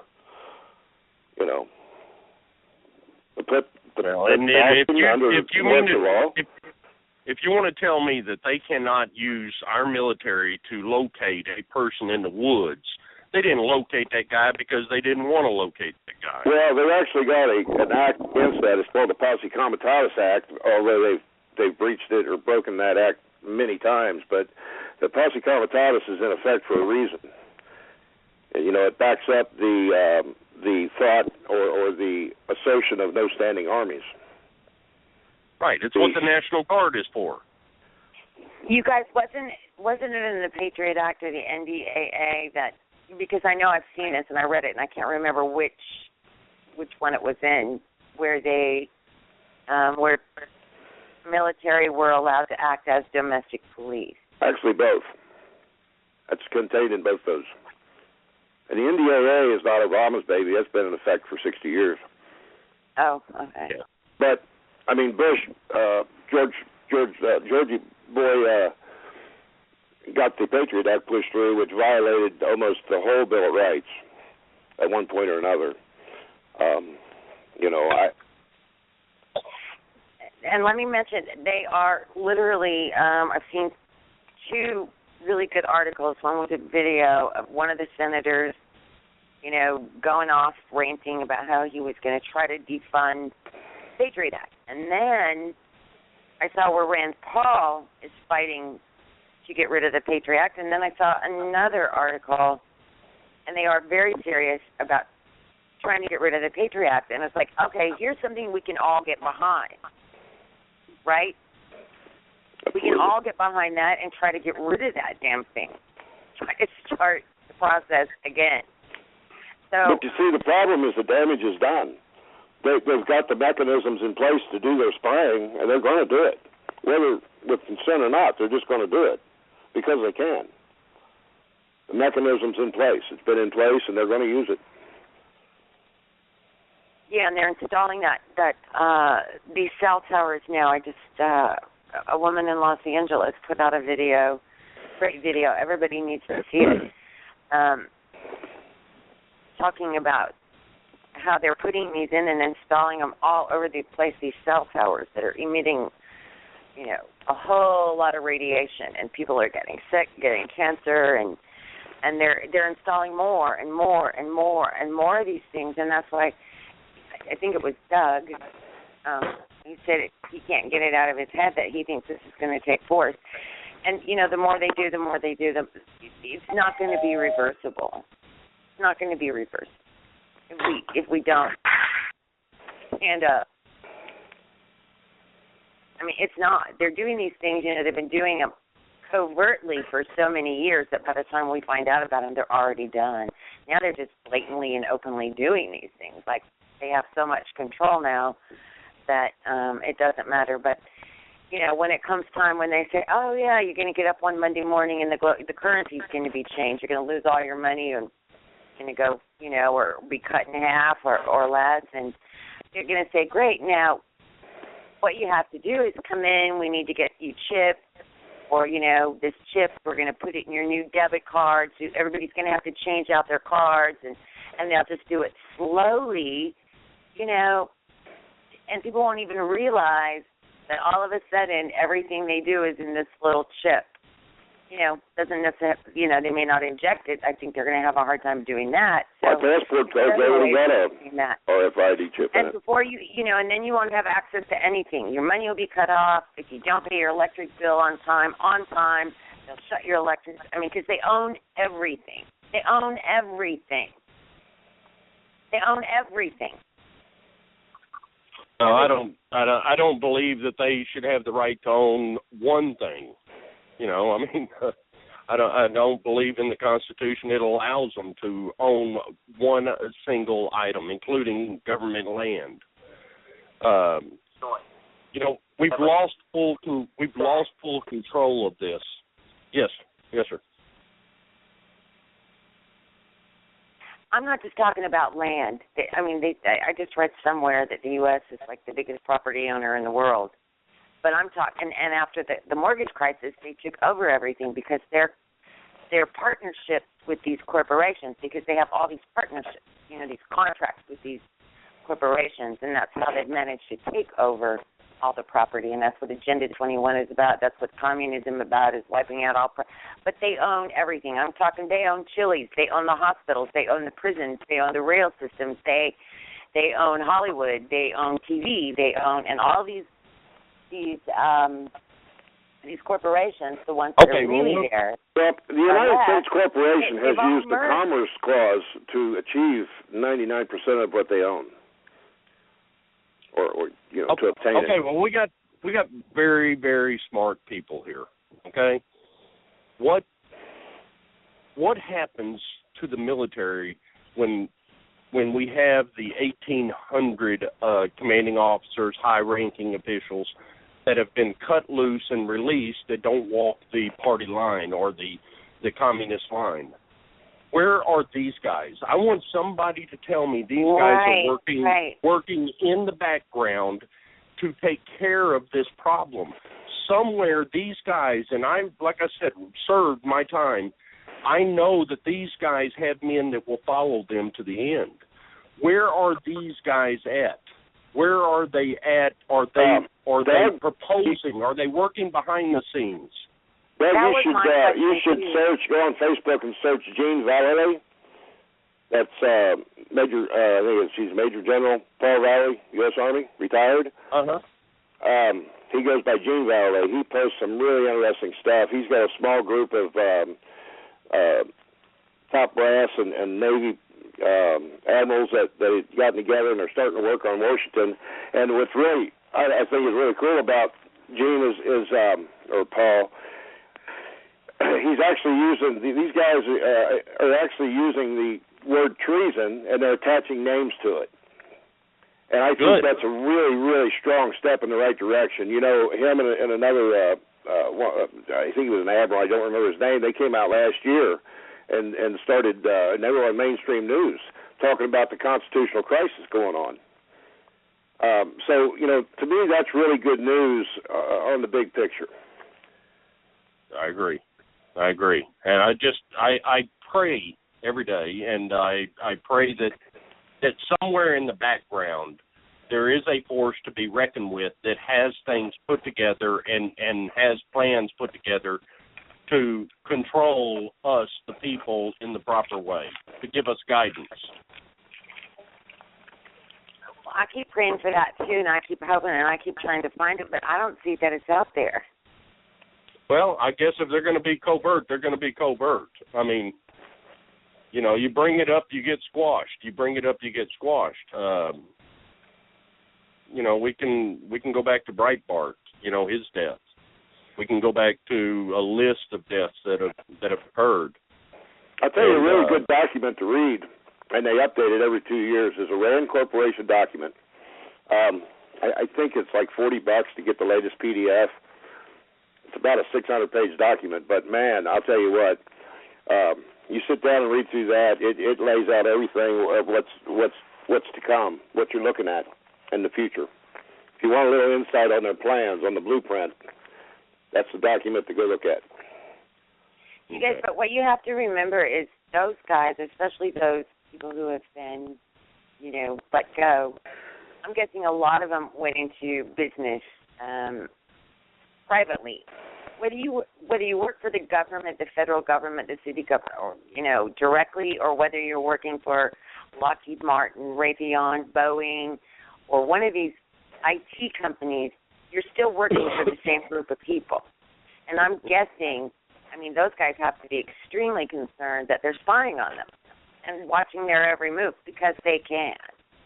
So I don't even know how they could do anything covertly if they wanted to.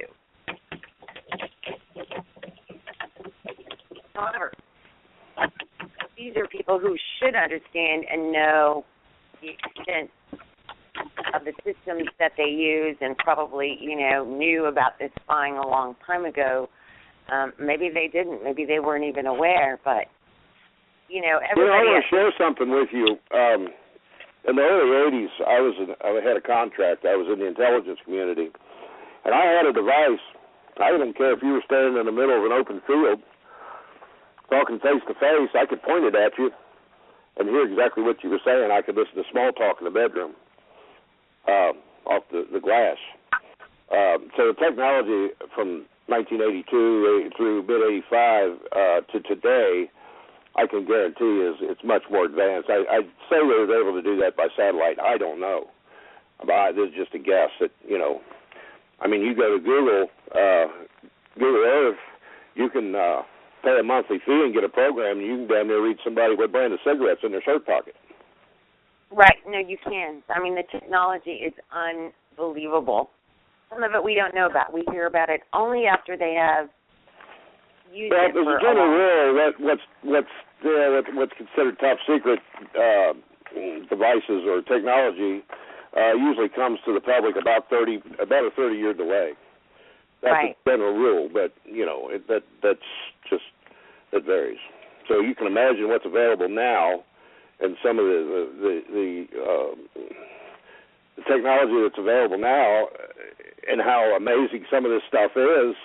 Well, you put 30 years on that. Just imagine what they've got. I don't know. Right. I wish I did. It's really interesting to me, but if you want to kind of what they're doing, go to SRI International's website. SRI International. They were one of our original research and development labs. That's where all of this stuff came out of. They were part of Stanford University for a long time, and they're not owned by us. They're owned by the Israelis, and that research institute, and there's another one. It used to be called Sarnoff Institute. These were all part of RCA at one time, or David Sarnoff, who was in charge of RCA years ago. And SRI International is one of the top. They have them all over the globe. I can't even imagine what they actually have in Israel. But SRI is where a lot of this stuff comes out of, and if you just go to their website, they'll tell you exactly what they've got coming out and what's coming and what they've done, So, yeah, it's pretty scary. All this wonderful technology that could have been used for the good of mankind. It could have been used for the good of mankind, and they've destroyed that. Well, what we have across the board here, and we've had some great discussion, and I agree completely, this panel is off the hook when it comes to information and intelligence. We have got to find a resolution, because I can assure you that the Jade Helm 15 exercises that are coming to a city near you, and this is a very, very, very bad thing that is about to occur. And based on information, Gene, that you shared with me about the financials, the CIP, BRICS, SWIFT, and many other things that are going on concerning currency, we know it's right out of the Reich to do so, is to destroy the value of the American dollar in order to collapse the economy, to take the country completely. That's what's going to have to be executed. We have got to collectively find a way to try to find a resolution, because revolution is at our door.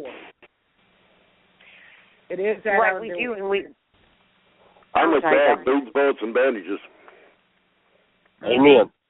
I mean, you call me hard-nosed, old school, whatever, but that's all. I just can't see anything else. I wish I was wrong.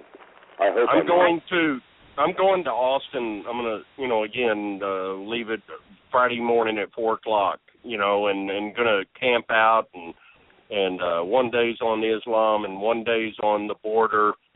But I'm here to tell everybody that's it for me. I'm in the other class of people now. It's prepare. And I put up a Facebook post today, brother, in the early hours of the morning. I worked through the night last night. I didn't even go to sleep until almost 11 a.m. today.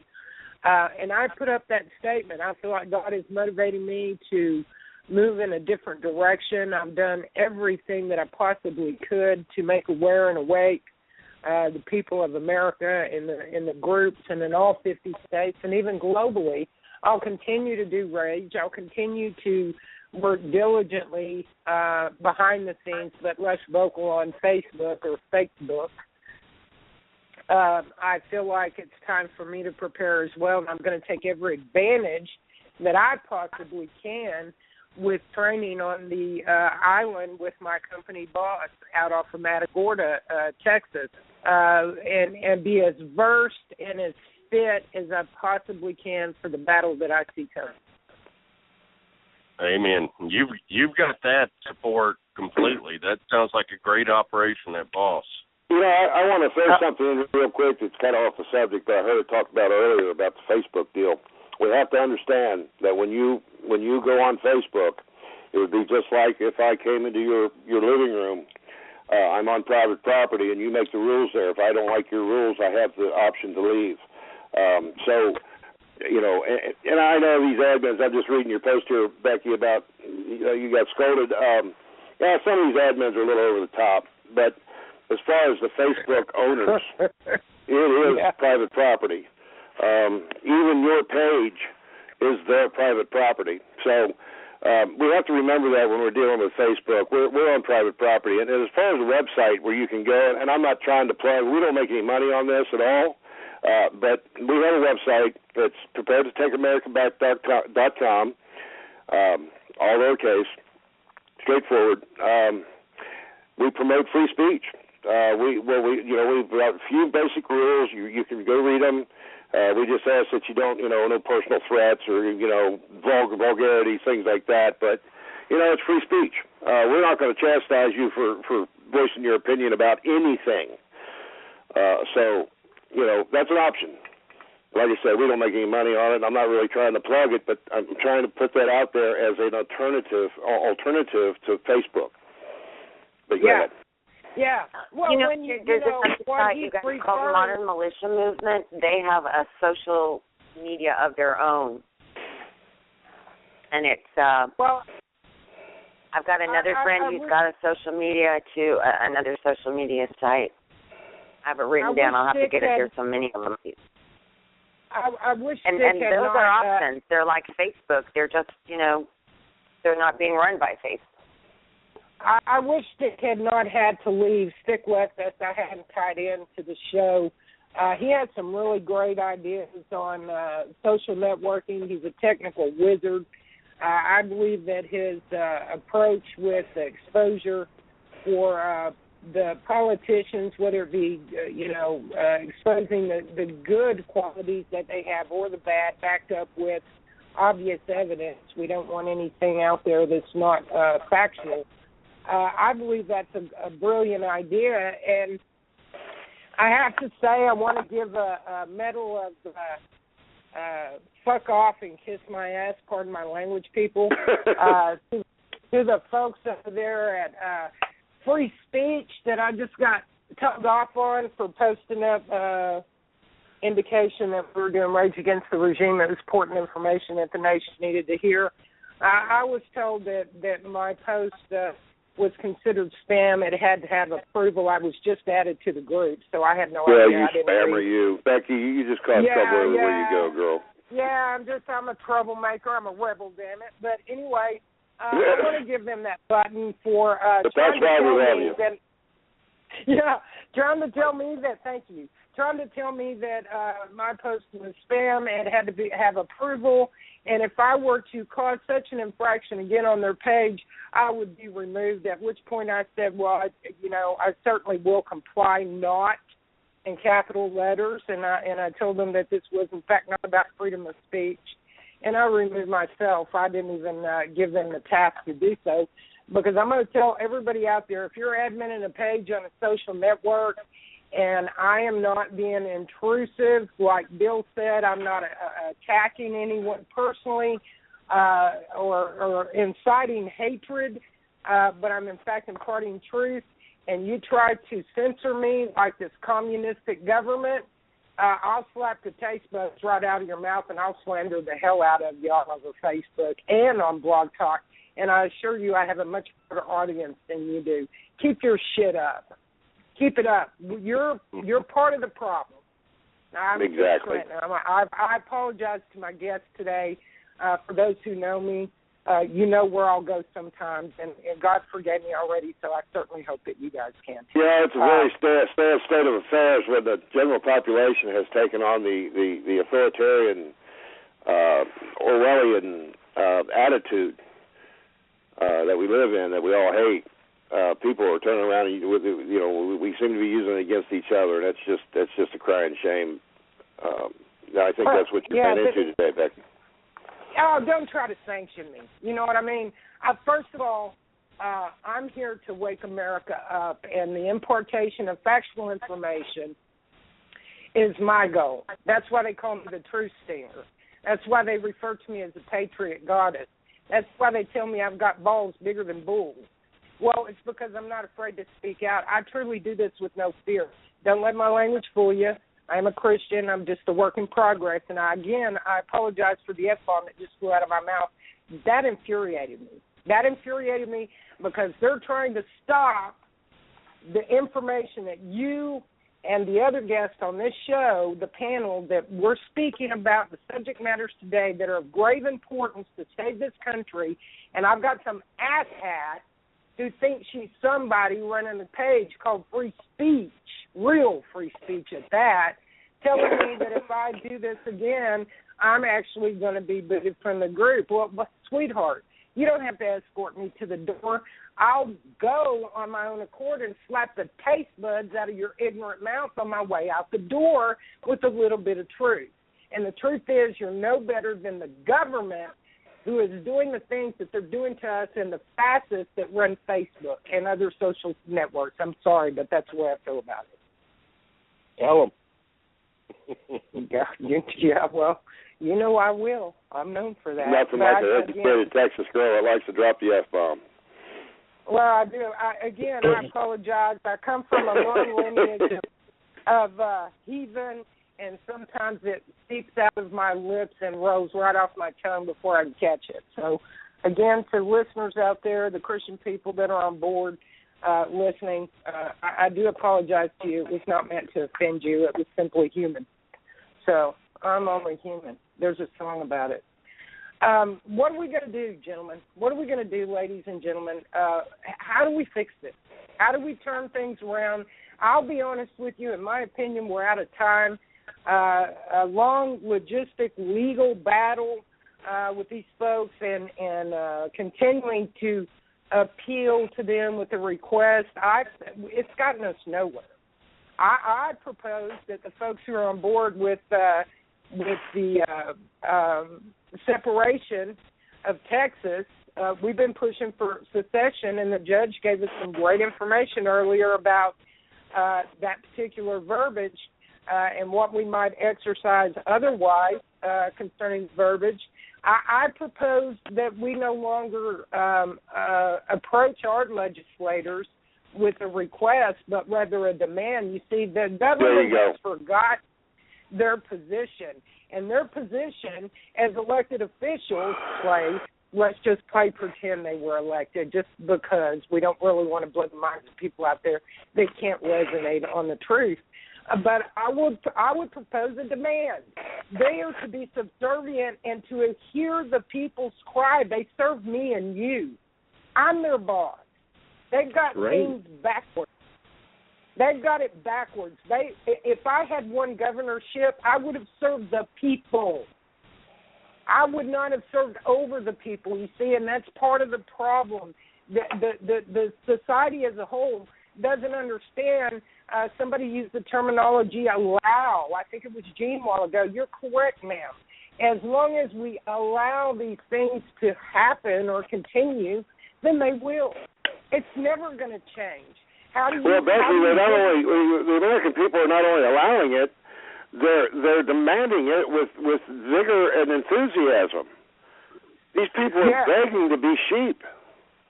Yes. You are so right. You are so right, Bill. The American people are requesting that somebody hold their sheep back. I mean, they are requesting that their pillow is fluffed at night. It's just too painful to think. It just hurts too bad to think. It hurts. I have always said this. To recognize a problem, you have to address the problem. The American citizen chooses not to recognize the problem because they fear having to act upon it. The people that I come to, the people I face every day, I try to open their eyes, and they choose. It's easier to look at me as off the hook. Yep. And some of us older know what off the hook is. It's the most annoying sound on the planet. They choose to see me as off the hook rather than to recognize the problem, accept the problem, because then they would have to act upon it. One action requires another action. You know, something David Bell and I have talked about for years is beliefs. People we're having a really hard time separating from their core beliefs. You know, when you're forced to change your beliefs, man, what a feeling of dismay and betrayal and anger, and I mean, just it's an emotional roller coaster to have to admit that everything that you've believed for the last 30, 40, 50 years, I don't know how old you are, it's all been a lie. And now you have to go discover the truth. You have to accept the fact you were an idiot. You were befuddled. You were lied to. You accepted it. You walked the line from a thief. And it's only nature to be angry at yourself and everybody that fed you this bullshit. You know, and like I said, it's an emotional roller coaster, and I totally understand it. I went through it. I was so pissed off when I found out that, you know, all this education that I got was nothing but a big lie.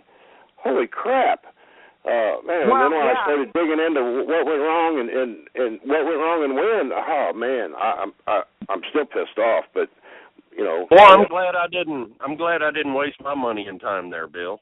But I'll tell you what, you know, I mean, some of it was useful. You know, I mean, I do know how to turn a computer on now, but boy.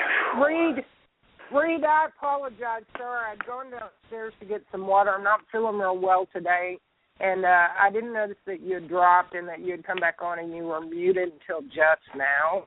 I thought you were being rather silent, so I apologize to you, brother. Reed, hey, you guys, I want to bring something up just in case you haven't seen it, but they're having, because most of you are in Texas, or a lot of you are, they're having a National Guard air exercise in Denison. Denison is where the underground FEMA location is. It's going to be held this Saturday in Denison. It's the Texas Army National Guard. It's not a public event, but they say there will be low-flying planes, and the soldiers will be practicing airfield seizure operations in the North Texas Regional Airport. Well, they'll be parachuting from planes and carrying weapons with no ammunition. That sounds like a barbecue, doesn't it? Who in the right mind would carry a weapon with no ammunition? I know, that's kind of stupid, isn't it? That's like, never mind, I won't even go there. But I know, right? I will say this. One of the things that is most irritating to me, and we've covered a number of topics here today, is this. I am in several Facebook groups, and I interact with people frequently. For those of you who follow me, you realize that. And I've always got an opinion about facts or misinformation. And one of the things that I've posted up frequently over the last 2 days, because I keep seeing this insanity. Who would you pick for the presidential runner for your party? I mean, okay, folks, I'm just going to go ahead and slap the hell out of even my friends and family out there that are in these conversations, and they really are curious. They want Cruz, and they want Gowdy, and they want this one, and they want that one. I really, really want folks to understand something. In the U.S. Constitution, Code 2382, what the definition of misprision of treason is. They are all guilty, okay? Everybody in Congress currently serving is guilty of this felony. Why the hell would you want any individual that has masturbated your mind with misogynistic bullshit that they're blowing up your butt this guy's good, no, really, he's going after this one and that one. They have completely given in to the espionage that we are experiencing in Washington and the tyranny, the treason that's coming out of Washington, and you're telling me that's your candidate for the next presidential election. What is wrong with you people? Why are they your candidate? Why would they even be a consideration if they are on board with the tyranny and the espionage that we are subject to? Why would they be a candidate for you, and why would you trust them with your government? I'm sorry, I was raging again. Tourette's. I just had to go there. Can anybody explain that to me? I'm with you. I can't explain it. I'm with you. Brainwash. The brainwash.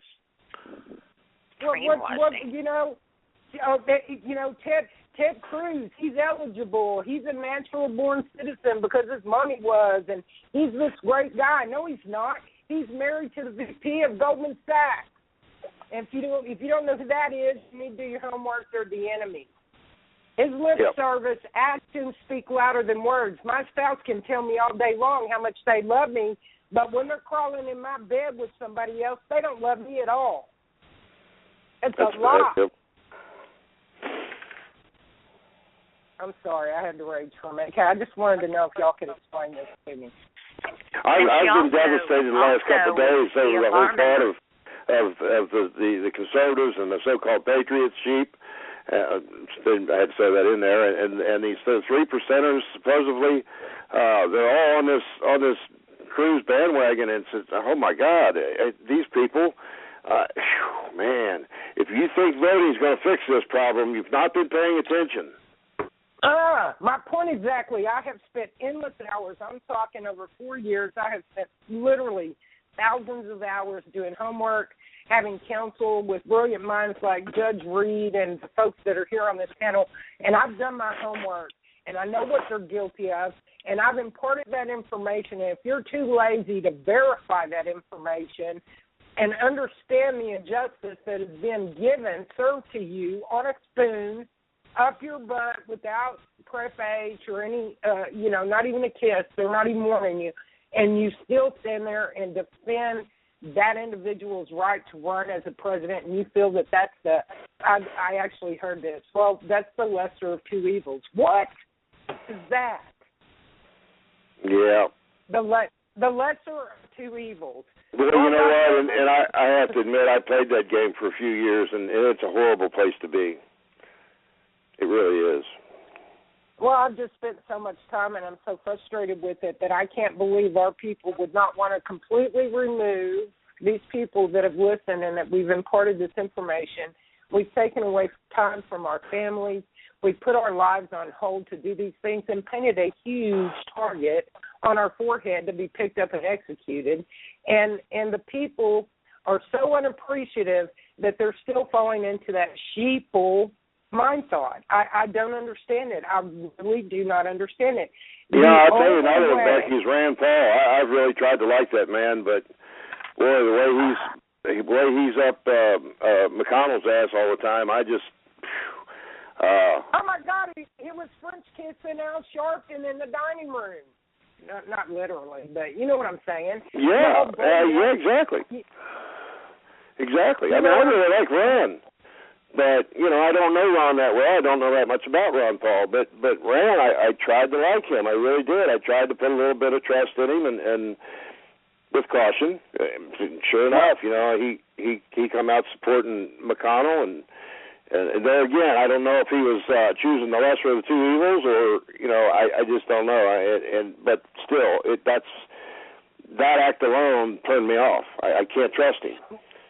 Well, I just can't trust him. To be honest, we can't trust any of them. The reason why we can't trust any of them, 4 people sit in prison right now for falsified signatures for the approval for Obama to run in his first term. Okay, Pelosi orchestrated that whole thing.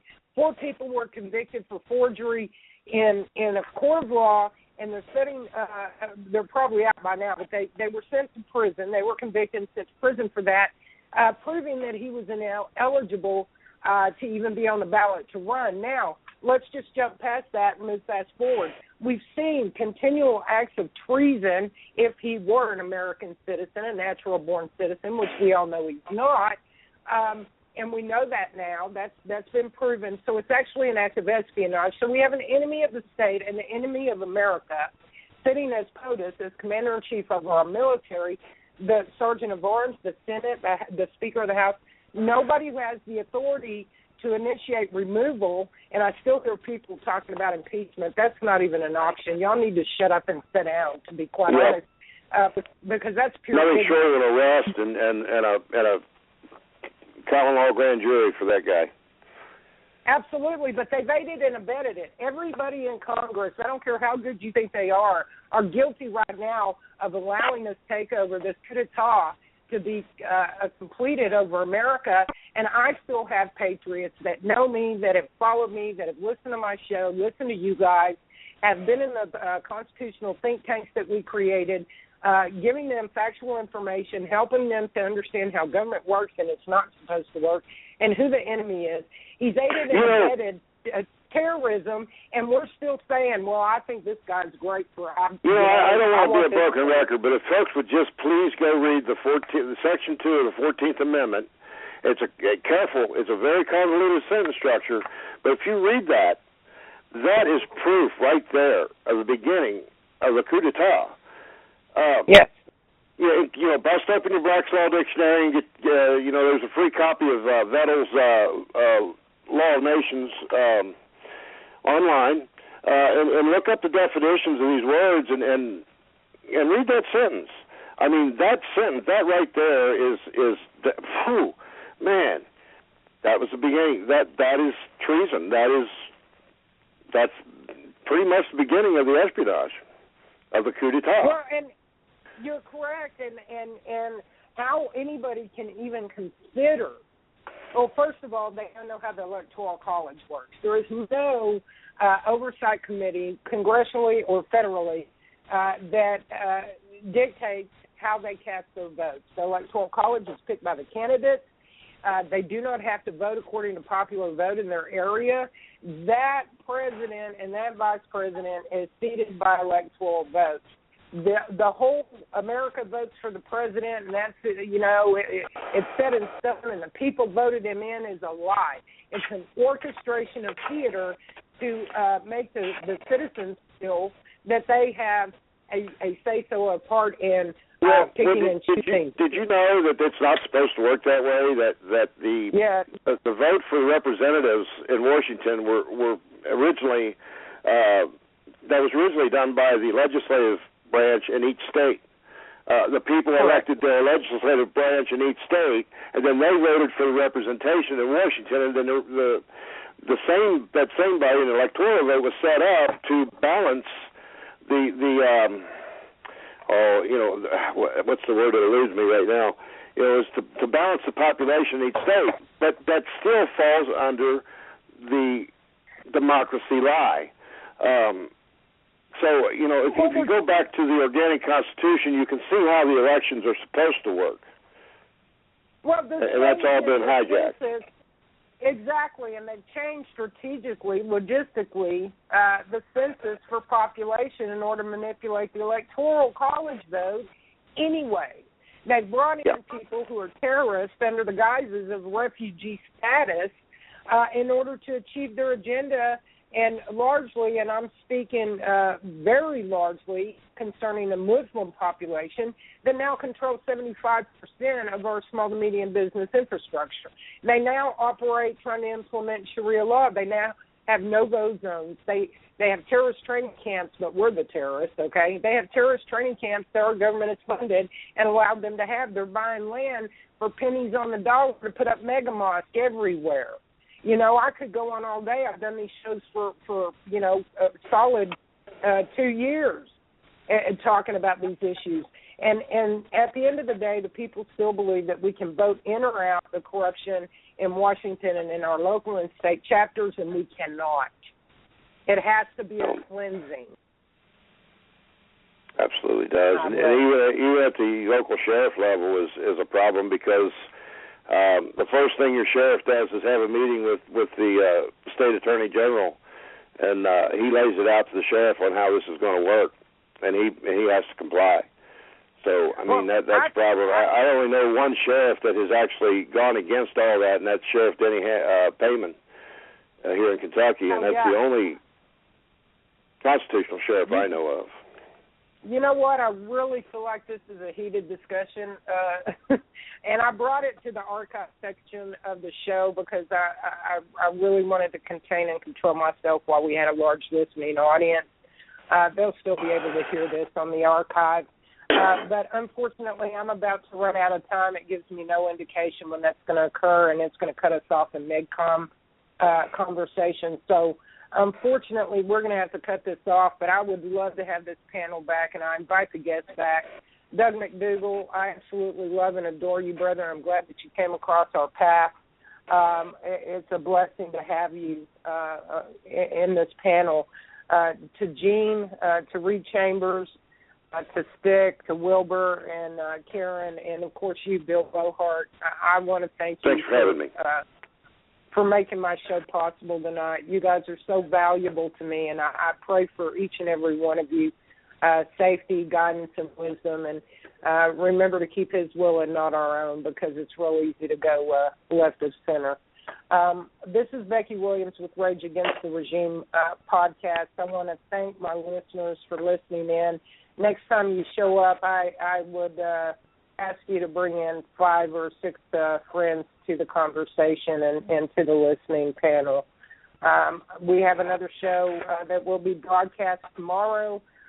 We have one that will be broadcast on Friday, Saturday, and Sunday this week. I can't give you any information. I don't know who the guests may be, but I know that there's always an open mic, and we want to hear what you have to say. You guys have a blessed night. I'm going to wrap it up, and I'm going to ask America to do your homework and think about these things that we discussed today. Search your own heart and your own mind. Be proactive. Keyboard warriors are ineffective. Thank you again. Signing off.